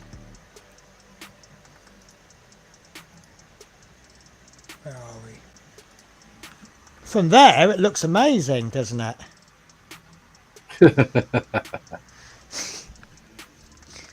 Oh, there. I agree with David Markey. The rope does look good. Yeah, I like that. I am liking it. Sprung Goose just points out brass taints, but it doesn't rust. Right, okay. Hence we put the dark wash on it. Yeah. That's why it looks good, because it's tainted. Yeah. Right, so Mikey doing a Terry little history, coming on live without his mic working. David says that's okay. Brass taints, not rust. Rope looks nice, but to take the brightness off, weather it a bit. Well, I thought that was weathered. Whether or not to weather it. Right, how are we doing? God, Jesus. No way. Have you seen the time? Yeah, after. Wow, that's gone so quick. I suppose that means I'm having fun. Oh, I am having fun. It's just that when you're doing a live stream, it takes so long to do. Mind you, that's... Oh no, you're joking, mate. I forgot to do the work. I just forgot to do the rope on him. I'll tell you what though, that dead body is looking good on it. I do like him. I just need... Well, see, the thing is, I say about hitting him with the extremer highlights, but he's behind. So there isn't going to be any extreme highlights, is there? No. What do you think of the intestines? Look good and gnarly. Yeah? Yeah. Just missing a bit of blood. Oh, do you know I can do blood? All I need is I've got dry blood and true blood and a toothbrush. Nice. Do you have blood with intestines? Because the actual intestines don't bleed, do they? It's all the bits around They it. do, because they've got blood vessels in. Yeah, but unless you actually sever the blood vessels, they're not going to bleed. Yeah, but how would the stomach, the intestines be hanging out of the body if there wasn't? Yeah, so there'd be blood on the skin and muscle, not in the... Yeah, I'm with you. Right, okay, I want to take a little break. I will finish that rope off. So I printed off, just to mess around with, a phoenix. This came from Thingiverse. It's talking to you, Mikey, about doing fire and stuff. Yeah. So what I'm going to do with him, I've done grey primer. I've noticed with these resin models and the army paint, well, all of the primers, you really want to leave it overnight. Yeah. Especially with the resin. So I did this a couple of days ago. And then what I'm going to do is I primed it all grey, even though most of it I want it white. So what I'm going to do is I'm going to dry brush it white, and I'm going to put a contrast paint just over the bird, which the actual bird is about there. It's not actually that big. Yeah. That's the bird there. So that's all going to be red. Then I'm going to block all of this in with white, and then I'm going to do the fire, and that's going to take absolutely bloody ages because there's so much of it. And that's just going to be for fun. Now, after my finger accidentally bought the entire range of speed paints this morning, that damn finger, I thought, well, I need something to practice on, don't I? So I printed off Now these are surprisingly small. I printed them in 32mm, but this is some kind of troll. I can't remember exactly what troll it is. Yeah. So he's printed off, and there's his base. And I love these bases because they do little imprints where the feet go, and they just fit beautifully. Not enough to make it look like he's trodden the sand in, but just enough to fit, and it gives it a positive location. So that I'll be honest with you, I don't think there's anything amazingly special about him. When you're printing things off like Bellhead, and I don't think he's that great, but he's perfect for what I want. And then I thought, shall we do some green? And these shocked me. This is I think they call it anyway, they're both goblins. Yeah. And what I'm particularly interested in, he's got an open face, so he'll get dry brushed with a green speed paint, so that will pick up all those highlights. Yeah. Now this guy's got a hood on, so that's going to be difficult to get him. So when the speed paint goes in there, it's going to be hitting a lot more darker background. So that should theoretically give him a darker, a face undercover. So that will be interesting to see the difference between those two. But I can't find. I printed Bellhead out. Let me just have a quick look. I'll tell you what. I'll be back in a sec, guys, because I wanted to do the. Here he is. I've got him. So I don't know if this is realistic or not. This guy is 75mm. This is our sprue and glue. Yeah. Can I say that with sprue and glue watching? Are we taking the Mickey out on behind his back or to his face? You always do it to his face, don't you? Right. Okay. Right. So this is our sprue and glue. Now he's printed in 75mm, and he's very small. When you compare the heads, you can see he's much smaller. But he's a dwarf, so he would be smaller, wouldn't he? Well, yeah. So that's fair enough. I've forgiven on that one. So this is Bellhead in 32mm. Now obviously he's smaller because he would be twice. He'd be about that big. Bellhead would look cool at 75mm. I think he would. I need to print that off, don't I? Right. Yeah. So using this as a scale. He's 32. This is the troll in 32. Now, part of the reason why he looks smaller is A, he's hunched. You can see how much taller he'd be if he stood upright. And he's got an oversized bell on his head. Yeah. But then, and I'm not sure if this is realistically sized. There's the goblin. Right. Do you think that's about right? I'd say the goblin's probably small, a bit small. Do you think? Yeah, that's about. See, I'm not sure. Comparison. I'm not sure. You look at the goblins in Doctor Who, the wonderful Christmas special. They were small, and in Blood Bowl, they use goblins as a ball sometimes, don't they? Yeah, true. So, tell me what you think, guys. This is obviously a humanoid character with an oversized bell on his head. So he might be a little bit larger than normal. I might print him off in 75mm and see how he compares, because he'll be Do you know what would look awesome? What's that? Get Bellhead and the first one that you're showing. What, the goblin? Yeah. No, the tall one. Oh, him. Yeah. Yeah. See, these are him in a diorama of a like a boxing ring having a fight. Yeah. Like a cage fight sort of thing.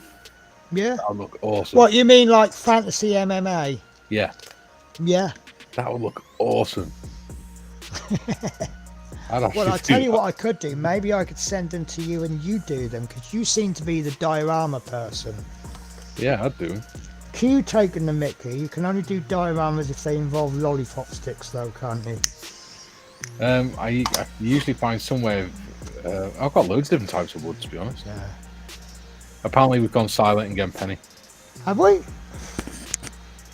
Oh, apparently you have. I don't know. Okay. I don't know why. I should be fine now. Because I can see my little bar moving up and down. 1, 2, 3, 4, 5. Tell you what I'm going to do. I'm going to go over on to 1, 2, 3, 4, 5. Right, I know I'm working now. Because I've just heard myself say my little bar's working. Oh, there you go. He's just said. Maybe I just cut out for a bit. I believe I went silent because I've had slow internet today for some reason. So, yeah. I was okay. So it must be just you. Right, let's get this rope finished. I forgot what colour I'm using, and the colour I was using has gone dry on the palette. So let's take a chance and go for this skeleton bone. I think that was the colour. And then I'm going to finish off the rope on his body, which I missed. No, I think that would actually be really cool to do. Then we are not far off finishing, and I'm really going to try not to really extend the stream. I know, guys, some of you really like the longer stream, but I am just exhausted. I'm going to do it all again tomorrow. It's the bedroom tomorrow. I just found a pretty good match for your logo as well. You know, have you? Yeah, if I did like the MMA ring and did your logo on it. You're serious about this diorama, aren't you? Yeah, I'm actually thinking about it. Squid pink. Should we have a fun competition? Go on. What about if I print them off twice? Yeah. I'll send you one of each. Yeah. Right. We build it off camera. Yeah. Right, and then when we come on a live stream, we do a comparison. Yeah. And we'll let the viewers go, Penny, yours is far more awesome than Bearded Veterans. Probably will be. And we're not just saying that because it's your channel, honest. You're a better figure painting than me, so it should be awesome. No. Yeah, no, I'm figure painting me. Yeah, but look at what you do. Not very much. I just try and keep up with the chat a lot of the time. No, you do some excellent work. Don't be so negative. Get off my channel if you're going to be negative. You know me, I don't do negative. Where's my rope? I think a lot of it is well, it's knowing. It's not so much. I'm not saying there's no skill in figure painting, but I think it's more a case of knowing the rules. Yeah. You know, like if you apply paint straight from the pot, especially if it's Citadel, I guarantee you will never produce a good model. Okay. There you go. Right. So for the exhaust manifold. Oh, hang on. Have I got to put my glasses on now? Shouldn't be. Right. Go on. I'm glasses on. For the exhaust manifolds, it says burnt iron, but I don't have burnt iron. Right. So what I've done is I've used natural steel with Tamir bronze over it. Okay. What I would do is, I can't tell you if that's correct or not. What I would do is Google, how do I make burnt iron? Yeah. I'm guessing burnt iron would be a brighter colour with a brownie in it. I don't know. I tried Googling it, but yeah, because there's one colour that nobody seems to do well, or didn't used to do well, and I think it's brass. And you can make brass by mixing gold and something else. Yeah. Is it gold with a little touch of sepia wash? Quite possibly. There you go. That's burnt iron. Yes. So it's not far off. It's not far off, is it? Yeah. It's good enough for me. But then you've also got to take in, well, that's the main consideration. If you're happy, that's it. That's end of story. Yeah. It's an argument I've had many times. I'm happy with it. I really don't care what you think. I don't mean that in a negative way.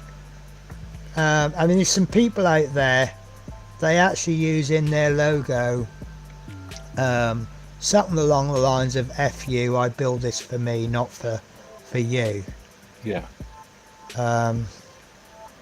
which kind of, you know, is perhaps could be taken the wrong way by some people. Yeah. But I'm sorry, I don't sing my praises probably enough, but that rope is flipping amazing. I'm just not sure about that wash medium. It kind of turns it's got a thickness to it. A wash should have a consistency of water, shouldn't it? I've never been that good at washes. Well, it's supposed to run into the recesses. Yeah. So that wash medium has a thickness to it. It's like nicely thinned paint thickness. Yeah, it's supposed to do capillary reaction, isn't it? Yeah, because it's a little bit thicker, you lose that capillary action. So I'm in a dilemma. I'm thinking I'll finish the stream when I've done this rope work. Yeah. But I kind of wanted to get this done by the end of tomorrow. Yeah. And we can start the new Oh guys, I've had a little bit of a thought. Based on today, I did say I was going to start my streams earlier. I'm going to stick to this later time because it's giving us more time to get the house sorted out. Makes sense. You can always change things when you settle back down. I'm gonna go to a new time in the new year, I think. I still don't even know if I'm moving now because, well, sorry, let me finish that. Let me say I don't know if I'm moving on the date I'm moving.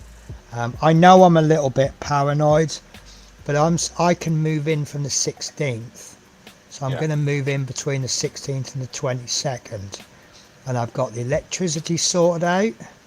As soon as I have a definite date, they can actually switch. They can switch my supplier before I've even moved in. Yeah. So that's all good. I rung Virgin Media today. They've said there's already a supply in the house. All I've got to do is take my old equipment, plug it in, and away I go. So I can ring them on the Monday, and by Wednesday I'll have the new internet. And I said I'm not bothered when I change over, so long as it's during the week, because obviously it stands to reason you guys aren't going to hear from me between the 16th and the 22nd. So, you know, if they said, oh, we'll switch you over on Wednesday, and the switch over doesn't happen till Friday, that's fine, I can live with that. Yeah. I just won't be able to watch, well, I can still watch YouTube because I got it on my phone. But the one thing that's made me a little bit worried is the landlord said if the old tenant moves out on the 15th. Yeah. And now I've got it in my head, he's not going to move out on the 15th. It sounds to me like he's been generous. He's had to give me 13 weeks because that's the law in Scotland. Yeah. If I've lived here for a certain length of time, he has to give me 13 weeks. Now, the old tenant hasn't been living in that property for that minimum amount of time, but he still gave him 13 weeks. Yeah. Which I think, but then he knows, I mean, that's sensible from the landlord, because if he gives him 4 weeks and he's given me 13 weeks, that other property, which has got more rent value on it, is going to sit idle for 9 weeks, isn't it? Yeah. Which I think that's why he said, if you want to, we can come to an agreement and you move out sooner. And I said, to be honest with you, it's difficult. So I think he thought, right, Penny's not going to move out sooner. I'll give the old tenant longer. So obviously he wants to maximise his rent. Yeah. But we worked out today. I've been in here 4 years. He's not put the rent up once. Yeah. We worked out that if he put the rent up by the maximum amount by law every year, I'll be paying £200 a month more than I would be now. Yeah. That's a lot of money in my book. A lot of money that he's lost out on, isn't it? Well, I just don't think he's greedy. Yeah. You know, I've heard stories of people that are putting the rent up or giving people notice because obviously he can only put my rent up. It's a slightly complicated law. If your rent is area value or lower, Yeah. you can only put the rent up 6%. Yeah. If your rent is less than 6% below market value, you can put it up by the market value or 12%. Yeah. So obviously with me, I mean, there's houses going in this area for over 700. I'm paying over £700 a month for houses in this area, Yeah. which I think is absolute greed Yeah. myself. But when you can't get a council flat in within like 15 years, Yeah. unless you want to live in a drug infested area. Yeah. So your choice is live on the streets or pay private rent. Yeah.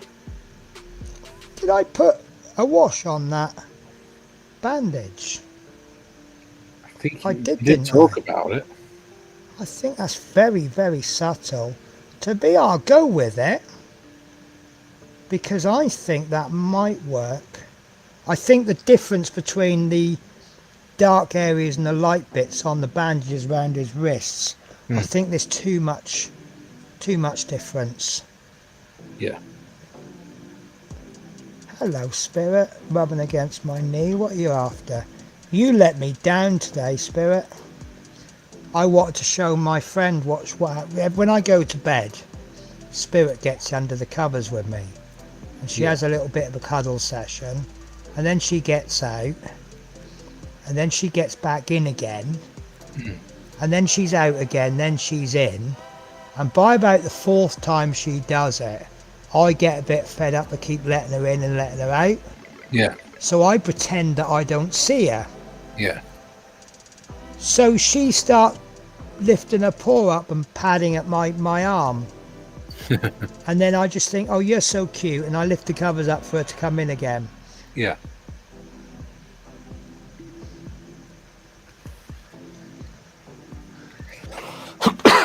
And so I said to my friend, I said, watch this. And I got into bed and I was calling Spirit, and she just didn't want to know. She ain't stupid, that cat. Well, they've had the time of their life today. Yeah. Because every time they look, the whole room's changed. Yeah. And it's just been like one big adventure playground for them today.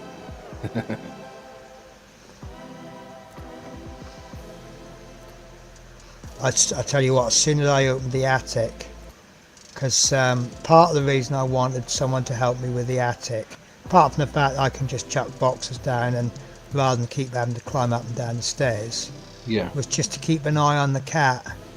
Because I don't know if he would, but if he climbed up the ladder and into the loft, Yeah. you're trying to find a black and white cat in a dark attic. Yeah. It can't imagine that being the most fun thing ever. No, especially if it can jump out on you. Yeah. When it And takes one wrong step and you go through the ceiling, don't it? oh no, I got floorboards down, Have you? but it's I mean, Spirit, she has a habit of just don't ever walk near the sides of the walls in my house, because that's usually where Spirit will be hiding. Because black cat, and she hides in the black area. She never goes in where there's a light. It's like, no, I'm going to hide here. And Shadow's a little bit the same. If you know, it's only his feet and his bit on his. He's got a little egg timer on his nose. It's just so lovely. But true to form, as soon as I pulled that ladder down from the loft, he's eyeing up this ladder, and you can see in his eyes, I want to get up there. I need to get up there. Yeah. And I'm like, yeah, no. lofts freak me out. Do they? Yeah. See, I have a thing where I'm okay on anything so long as I feel safe. Yeah. Now, if I go to a theme park or something, you know, you get these rides where it's like a ship and it goes upside down. Yeah. I'm alright with them because they have this bar in front of you and it goes tight into your chest. Yeah. And it has to, because what they'll often do is it'll go round and round and then they'll hang it upside down for a couple of seconds. Yeah. And then you listen for all the money falling out of everyone's pockets hitting the floor. Right, that's absolutely fine. I can handle that all day long. Yeah. Now the pirate ship, all it does is it rocks backwards and forwards. Yeah. I cannot go on that. And the reason I can't go on it is the bar doesn't come right up into your chest. Yeah. And you've got room to move around. And that's what freaks me out. See, lofts freak me out because they never used to. But I used to live in a flat with someone, and I went to get something out of the loft. I climbed up the ladders and put my head in the loft. And as I looked down the other end of the loft, something black just came straight at me. Okay, was that like a rat or something? I just fell straight out the bloody hatch then. I was like, I'm not going back up there. Ah, fair enough. The only thing I have an issue with lofts is falling out of the loft. Yeah. I went up in my friend's loft and she had a step ladder. Yeah. So what you're doing when you come down from the loft, you're kind of hanging and waving your feet around trying to find this step ladder with your feet. And I didn't really feel very safe. My loft has actually got a ladder attached to the loft, to the door. So you open the loft door and then you pull the ladder down, and that falls about halfway down. It's one of these double ladders, you know, where one bit slides into the other. Yeah. And then you just pull it down, and so you have actually got an actual physical ladder touching the floor in the hallway that goes into, and then there's a bar. I don't know if it's done on purpose, but you've got this bar by the entrance, and then you pull yourself up using the bar a little bit more, and then you've just got enough room to, you know, the little triangle supports in the roof. The joists, yeah. Joists, yeah. You once you're up a little bit, you can now actually reach out and hold on to the joist. Yeah. So I feel very safe in my loft. Got a comment off John Alec. Sorry guys, I will catch you in a sec. I think that's gone a little bit too brown down there. I think the reason that worked on the other bit was because the shade wasn't so heavy. Right. Hello Penny, hello John Alec, how are you? Always happy to see people like you. I mean that sincerely, I'm not just saying that because I'm desperate for the views. Keep watching guys, I need my watch time hours. No, it's no,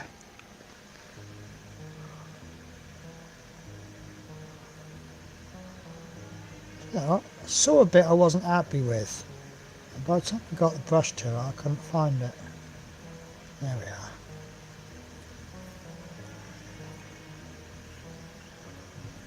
So I am aware I've got the grey bit there. That is metal. So I think I'm just going to do that a silver. There you go. I've done most of the engine now. It's just the support frame for it and these paint. Oh, come on, camera. You can do it. There we go. Did you say come on, Cameron? Camera. Oh, camera. There you go.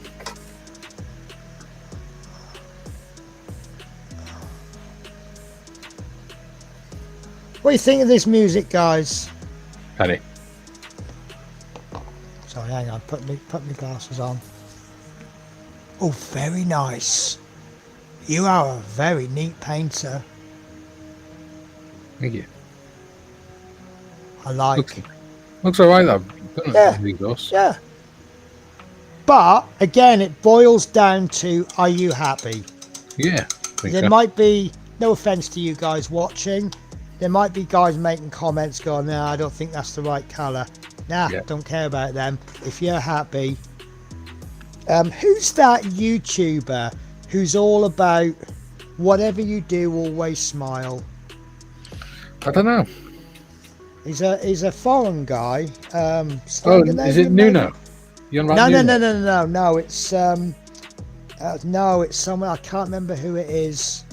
But he just makes these YouTube videos that make you smile. Because that his whole attitude comes through in his videos. I know Right. Plastic Alchemist. He's like that, isn't he? I do like. Yeah, he's not serious when he doesn't need to be serious. Yeah. I said before, I forgot how warm and friendly your voice is. Yes. Because my wife doesn't think so. She hates it. Yeah. Yeah, it's. I mean, look, I think scale modelling is all about having fun. Oh, what's the point in doing a hobby if you're not having fun? You're going to come up and join me, Missy? Good girl, aren't you? Oh. So I had for my tea before the stream a very disappointing frozen stovies.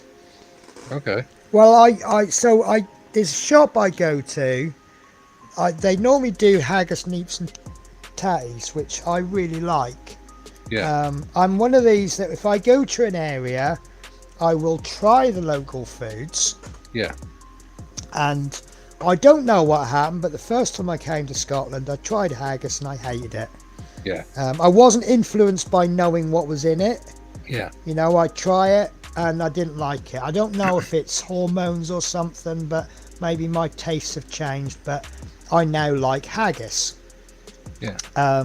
And they do a nice little ready meal haggis, neeps, tatties, bang it in the microwave. The only criticism I have of it, I feel it's a little tiny bit on the dry side. Yeah. So I like to make up a little bit of, I've still got from last year, Bisto pigs in blanket gravy. Yeah. It actually goes really, really well with haggis, neeps and tatties. See, I've never had a proper fresh haggis. Oh. But we do have the Tesco haggis quite a lot. Okay. I don't know if that's a good or a bad one. It tastes alright. It's like spicy. Nice. How are you, Missy? You've been wonderful today, haven't you? You got that face to say, I don't want to be cuddled, but I'm just putting up with it. I don't want to be here. No, you're not standing in my wet paint. But yeah, I like it. I don't think it's night shift. But night shift, well, they're all good builders, actually. Well, you know, I wouldn't subscribe to a YouTuber that I didn't enjoy, would I? No. Right, question, guys. It's gone 11. I am knackered. Should I just put the extreme highlights on the rope, or should I save that for next stream? Because I know what's going to happen. Because I've got Bearded Veteran Creates on the channel. We're going to have a chat post stream, and we're probably going to finish about 3 in the morning. And then I'll end up going, well, I could have carried on streaming, couldn't I?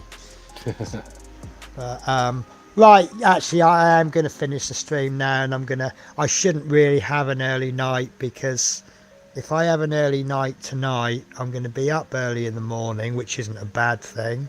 But then I'm going to want to go bed early tomorrow night, and then I'll get up early, and I've got a late shift the next day, and I don't want to be getting up at like 6 in the morning and then working through till 2 in the morning. It kind of doesn't work for me. So what I'll do is I'm going to put the paintbrush down. We'll catch up on the chat. We'll deal with anything else that comes in. And you can't even see my eyes, can you? No. So yeah, I'll tell you what, I'll probably regret it in the morning, and then we're going to do it all over again. And then but we have a plan. We think we can get the bedroom. Well, also Linda came late today because she's pretty much been snowed in. Yeah. She was going to come around about 11:12. I think she came closer to 1 o'clock. Yeah. But that's how I operate. you know, if I think something, say a 4-hour job, I'll allow about 6 hours. Right, John Alex says, always happy to see your live, Penny. Do you know what? I have really missed my lives. I just love doing them. I don't know why they're any different from doing the pre-record. I love doing the pre-recordeds, but I love doing my lives.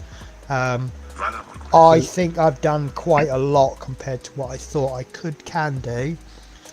Because I know what you guys are like. You sit there chit-chatting in the chat, and I've got to stop and read it all out. So, yeah. Quite addictive doing them, though, isn't it? Yeah, I do enjoy them. To me, it's like meeting a few mates down the pub or something, but without the drink. Ian Ellison says, hi, John. John Alex says, hi, Ian, mate. Night shift, he seems happy, Penny. I think most of them are. Because you wouldn't make YouTube videos if you weren't happy, would you? Oh, I don't know. Have you seen some of them? Well, I just can't imagine someone going, oh, I bloody hate doing Airfix kits. I know, I'll put another one out on my next video. You'd be surprised. And I think for some people that might actually be quite a funny video. Well, yeah. It's like that old guy who ends up smashing the room up every time he tries to learn guitar. Oh, I'll tell you the guy I do like.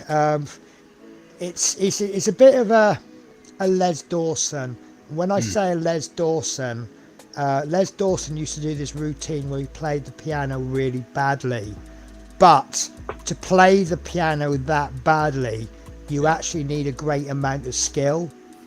Yeah. And this is how it's a science guy, and he's always electrocuting himself, or he's setting fire to a hotel bedroom or something, and he's just absolutely hilarious. But he's actually very educational with it as well. Yeah. And the first time I saw him was when he's making this electric guitar, and he says, well, it's a guitar and it's electric, can't be that hard, can it? And he's got these strings that are hooked up direct to the mains, and then he goes, and then as soon as he hits the strings, he's like, oh, fuck.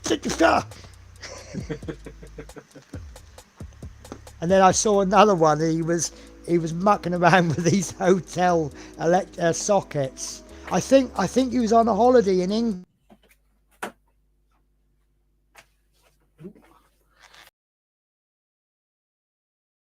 Oh, I know I've gone. I didn't touch anything then. I did not touch a thing. Weird. I know. I was sitting back like this. I don't know what was going on, but I didn't do a thing. It kicked me off as well. Yeah, and then you come straight back in again. Yeah. Maybe I should stop recommending Streamlabs then. Maybe it's not so good as I make it out to be. Yeah, because everyone admires the UK plugs, don't they? Because they are so good. Yeah. They've got all of these safety measures, and you just, if you're going to electrocute yourself on a UK plug, you are doing it on purpose. Yeah. That's how good they are. And even then, you can try and electrocute yourself and you can't. And then he's messing around with all these plugs in the hotel. And here she is, Linda. How are you? Are you causing problems again, Penny? Yes, I am. So Linda is my very, very good friend who I wouldn't be in the position I'm in now if it wasn't for her. In case you missed the beginning, Linda, I know you've seen it all because you put half of the boxes there, but I did show a few pictures of what we've been up to. So for those that didn't see it earlier, let me switch my camera over. So that is our pile of boxes that we've created. That is my half of my models in the bathtub, because we've got nowhere else to put them right now. God knows how I'm having a shower in the morning. And that's all the models under my double ottoman bed. And that's some of the models we've forgotten. And let me just, and that's it. So that's all the hard work we've done, and it has been hard. It's been I think with me, it's I'll work hard, and then we stop. We have a genuinely deserved break, and then it's getting going again. So anyway, David says hello, Linda. So yeah, if I can, let's see if I got any interesting noises I can use. React. Here we go.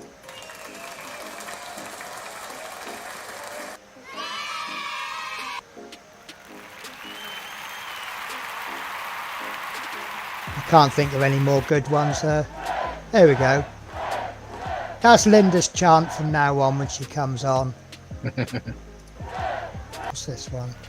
Oh, that's another clap one. So yeah, Linda says, yes, I'm sore now. Yeah, and we got it all again tomorrow. Hi David, hope you are well. Right, we are, I'll let Mikey finish what he's doing. That's your stream, you do what you need to. Oh, part of me saying don't go to bed. This is about 4 hours early for me for bedtime, but I am just, yeah, I'm just hanging.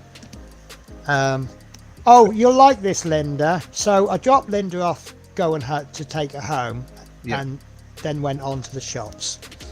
And I said, because I need to pick up where we're planning this this awesome experimental dinner. I say experimental dinner. I'm quite good at just flinging things together. I haven't been buying much stuff in lately, so we're just whatever's in the freezer.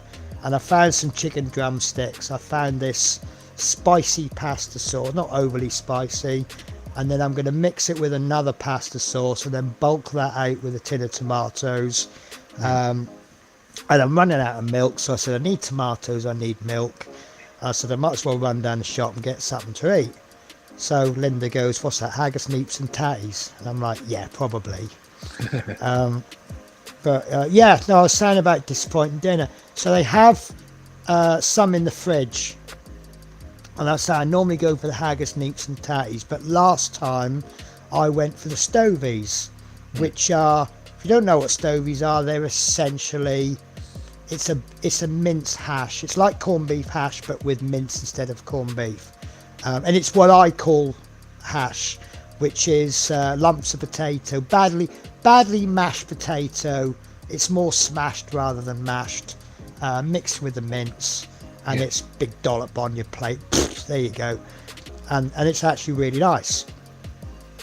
But this time I thought I'll try these frozen ones, because it's like £2.50 for the ones in the fridge. It's about £1.55 for the ones in the freezer.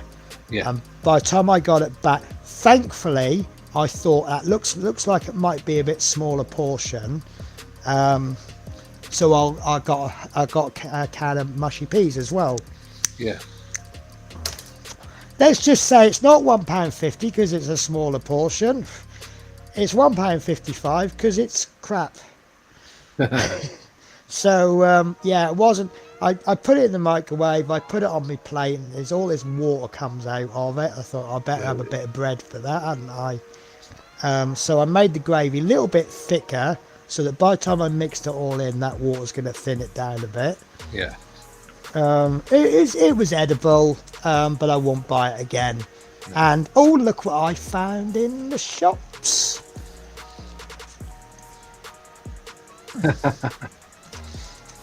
I love anything Christmas cakey type. Yeah. But I also, I ended up, what did I spend in there? 17 quid?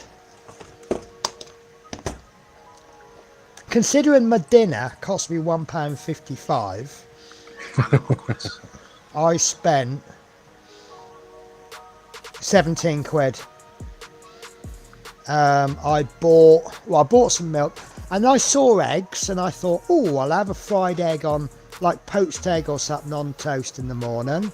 Yeah. So I bought 10 eggs, and then coming back, the car in front of me hit his brakes a little bit too hard, which forced me to hit my brakes a little bit hard. The carrier bag, which I'd stupidly put on the front seat, tipped over, and 5 of me 10 eggs have got smashed. So it now looks, what I've done is I've just, all the ones that are cracked, I've just put them out onto into a little dish. Yeah. So I'll scramble. I'll probably have omelette or sort of scrambled egg on toast in the morning. Try not to waste them. And then we get to discover if my cats like scrambled egg. Yeah. Probably not. No and Shadow. Scrambled egg and cheese. Oh, yeah. So yeah, I got some cakes. I got some. I forget what else I bought. Oh. And Linda, less of that naughty, because I got something for us for tomorrow to go with the dinner. So don't you go complain that I've been buying stuff from the shops. Linda says she's a good cook, guys. Technically, it should be made with roast beef and... Oh, right, okay. So it's pretty much leftovers from Sunday dinner, is it? You know, you do like roast beef and then all the trimmings left over. Chuck them in the stovies. Oh, you are naughty with the cakes, Penny. I like bubble and squeak. I love bubble and squeak. Do you know what? A lot of people in Scotland don't know what it is. And it's just, I mean, when I do a roast dinner, I purposely do too much veg. Yeah. So basically, what it basically is, guys, is all of your leftover veg from your Sunday dinner. You sling it into one pan, mix it up and fry it up. Technically it should have cabbage in it, and I like carrots in it because it adds a bit of colour and it adds a little bit of flavour. But it's essentially, you know, when you do your Sunday dinner, do too much mash, and then all the veggies left that hasn't been taken, you sling that all in, mix it all in with the mash, and then what I do is I put it in a frying pan a little tiny bit too warm, and then I put it in and I flatten it all out on the whole frying pan. And then as the edge starts to burn, you then scoop that up and you mix it through, and then you flatten it again, and then you get another crispy bit on the bottom, and then you mix that in, and you keep going until there's plenty of crunchy bits in it. And then you basically serve it. What do you serve it with, Mike? Ooh, chopped up bacon in it. Yeah, in it. Yeah, mixed. No. Normally for me, it's a vegetable. Fry some bacon, chop it up, right. And put that in it. Fair enough. Especially smoked bacon. Well, because for us, it's a way to finish your leftovers from Sunday. Yeah. We generally serve it with cold meat and pickle. Yeah. Bit of piccalilli, bit of sweet pickle with it. See, we have it as a meal as well. Just normal. Yeah. So, Linda, I am going to make you bubble and squeak one day. It's one of those things that you know, it's leftover veg, so it doesn't sound exciting, does it? Yeah. But it's great. I love nice. it. For breakfast, if you have some chopped up bacon with it and some baked beans or something. Yeah. Really nice. That's something the Americans don't get, isn't it? Baked beans. Well, they go, oh, what's the attraction with baked beans?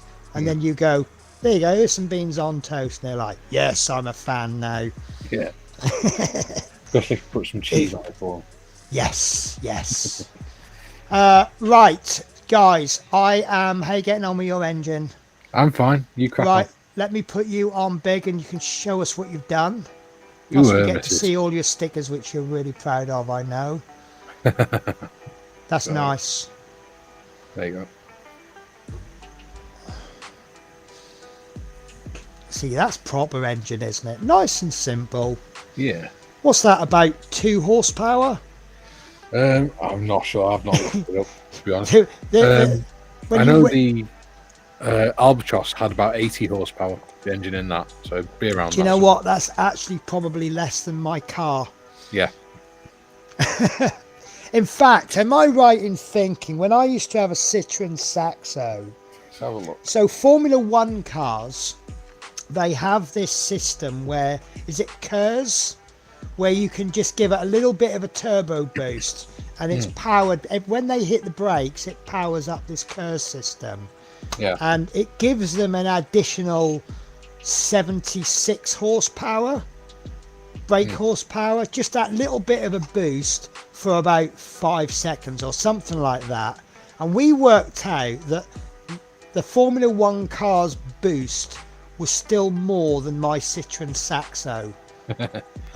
There you go, 180 horsepower. 180. So that's probably what, a budget sports car?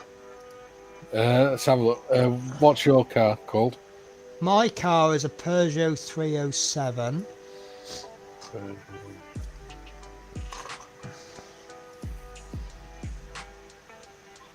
So Linda's heard of Bubble and Squeak, never had it.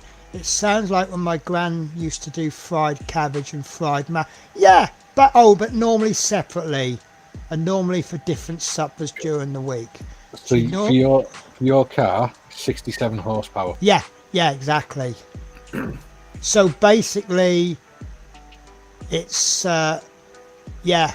But I mean, you look at like the proper car, like the proper fast cars. Yeah. I mean, what's a Tesla? Are electric cars measured in brake horsepower? No, kilowatts. Oh, right, okay. So what's a kilowatt to a brake horsepower? No idea. Anyway, she normally does like to force feed me cakes. Yes, she's talking about me there, not a gran anymore. Well, do you know what? I think it's nice. I see Linda's a very disappointing friend because, Mikey, right? So if I came round your house to help you with some actual proper work, yeah, right, and it was cold and there was snow, and then you knew I was walking through the snow, yeah, right, wouldn't you, for example, make some mulligatawny soup as I walk in the door? I love mulligatawny soup. Do you really? But that's kind of a normal thing. No, not with Linda. No, we'll just have a cup of coffee and we'll get on with it. No. So yeah, I do have to fly. I have to sort of shout out and go, sit down, we're having coffee and cakes. Yeah. I just remember my car is 120 brake horsepower. Yeah, so you are about a World War One aircraft. Yeah. Ish. An early one, yeah. Yeah, but yours isn't designed. Your car isn't designed to take off, fly around in funny manoeuvres with a machine gun strapped to the front. Yeah. It probably weighs a lot more as well. Well, yeah. Mind you, saying that, a World War One biplane didn't have Clyde 1 soccer scoreboard. There you go. The Fokker D7 weighed 700 kilos. Yeah, which is probably a little bit less than most cars. Yeah, I mean, my car thinks about 1.5 tons, 2 tons. Yeah, oh, that's a big car then, isn't it? It's a grand one. Because I think about a ton is about average for a normal car, isn't it? Yeah, ton and a half. I'd be surprised if mine weighed more than a ton. Which my awesome car, which is in my good books because it didn't cost me much on the MOT this year. Yeah, mine weighs about 1.5 tons. Yeah, that's about normal for a car. Yeah. Is that with you in it or were you not in it? No, that's me not in it. It's a mid-sized SUV. Yeah. They've become popular now, haven't they? Is it because the Americans? Yeah. Because I don't think I'd ever heard of an SUV until I watched CSI. Yeah, well, we used to just call them people carriers and stuff, didn't we? People carriers, yeah. Yeah. Right, guys, so I am going to finish the stream there. I'll be honest with you, I don't think I'm going to finish this probably before I move the way I'm going, but it's just a vehicle to have a bit of fun on a stream. I'll switch my camera so you can see what I have done. I think a fair assessment of this is possibly quality over quantity. Is that fair to say, would you say? No, I like the quality is good. Yeah, that's what I mean. Quality over quality. Quality over quantity. I haven't done tons, but what I have done, I'm quite happy with. So we've done mostly on him. I haven't touched. In fact, I think apart from the wood on that, see where I've just done a little bit of overpaint with the silver. Yeah. So I just need to reinforce or redo that wood bit, and then hit the highlights, and that's done. But that's all that's really left to do. Yeah. Is redoing the base colour. I need to hit another layer of skin. I'm going to leave that dead guy. I'll just do his bandages and the ropes. Yeah. So probably hit the highlight. I'm going to have another go at printing this base off, but it won't be tomorrow. Yeah. I've got a little bit too much on, as you know. Yeah. And I've actually run out of well, I haven't run out of resin. I have now used the last of the 2 kilogram bottle. Yeah. So I'm thinking, let's just not do any more printing until the new year. It's not like I've got a shortage of 3D printed things, is it? No. But warning for you guys, if anyone gets a 3D printer, be aware it's very addictive. And the thing is, I got so many filament prints lined up.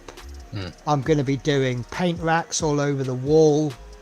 I've got bottle holders. I've already made these for me Citadel paints. These are fantastic, but shouldn't really do them in resin. They're a little bit too brittle. Do them in plastic, like normal plastic. They're great. PLA, they're great. How are you, Missy? Are you telling me it's bedtime? Are you worn out today? She just had fun sitting on her cat tree watching us. Just watching the world go by. Why are you so cuddly today? I'm not complaining. Please don't think I am. But you just seem extra cuddly every day. A little bit more cuddly than the day before. Do you want to come up and say hello? Come on. Oh, there we go. Say hello, world. Do you know what? She's got this thing sometimes when you give her fuss, she kind of flinches, but she's purring at the same time. I don't get her. But she's just, she's just her. You were waiting for that, weren't you?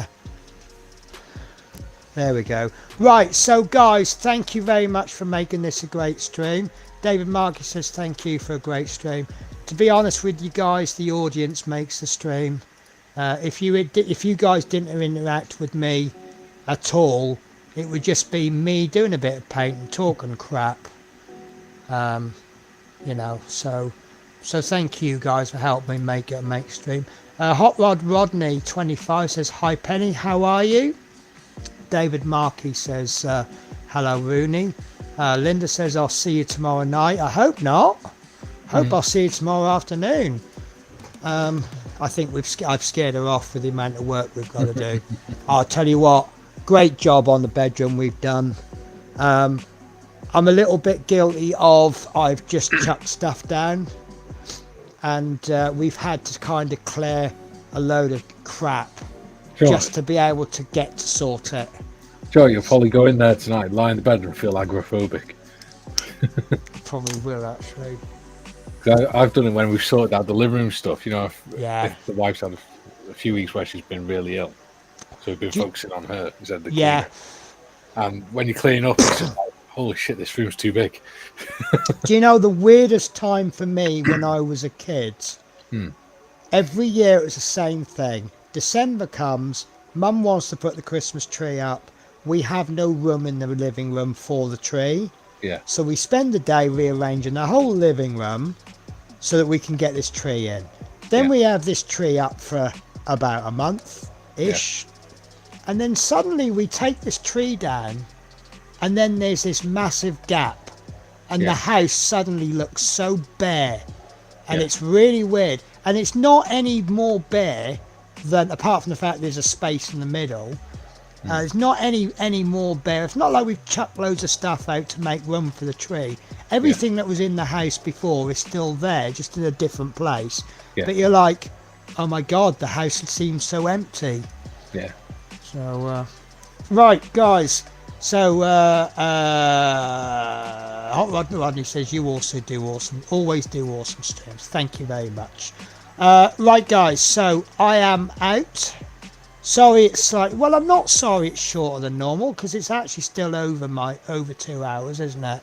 As you can tell, the difference between me and a lot of other streams is that I aim for a certain length of time. Whether I make it in that little bit of time, I do not know. But that's just me. I don't care. If you don't want to watch, if you want a 2-hour stream, you can switch off in 2 hours. I'll be here until I finish that bit. So MP says, good evening, Penny, and all in chat. Exploring Unseen says, see you soon. So we'll probably be here, doing post chat for about half hour or so. If anyone wants to jump in, the link is still valid. But I'm going to go. I'm going to let Mikey say goodbye, and then I'm going to end the stream. See you all later. Thanks for joining us. All right, bye.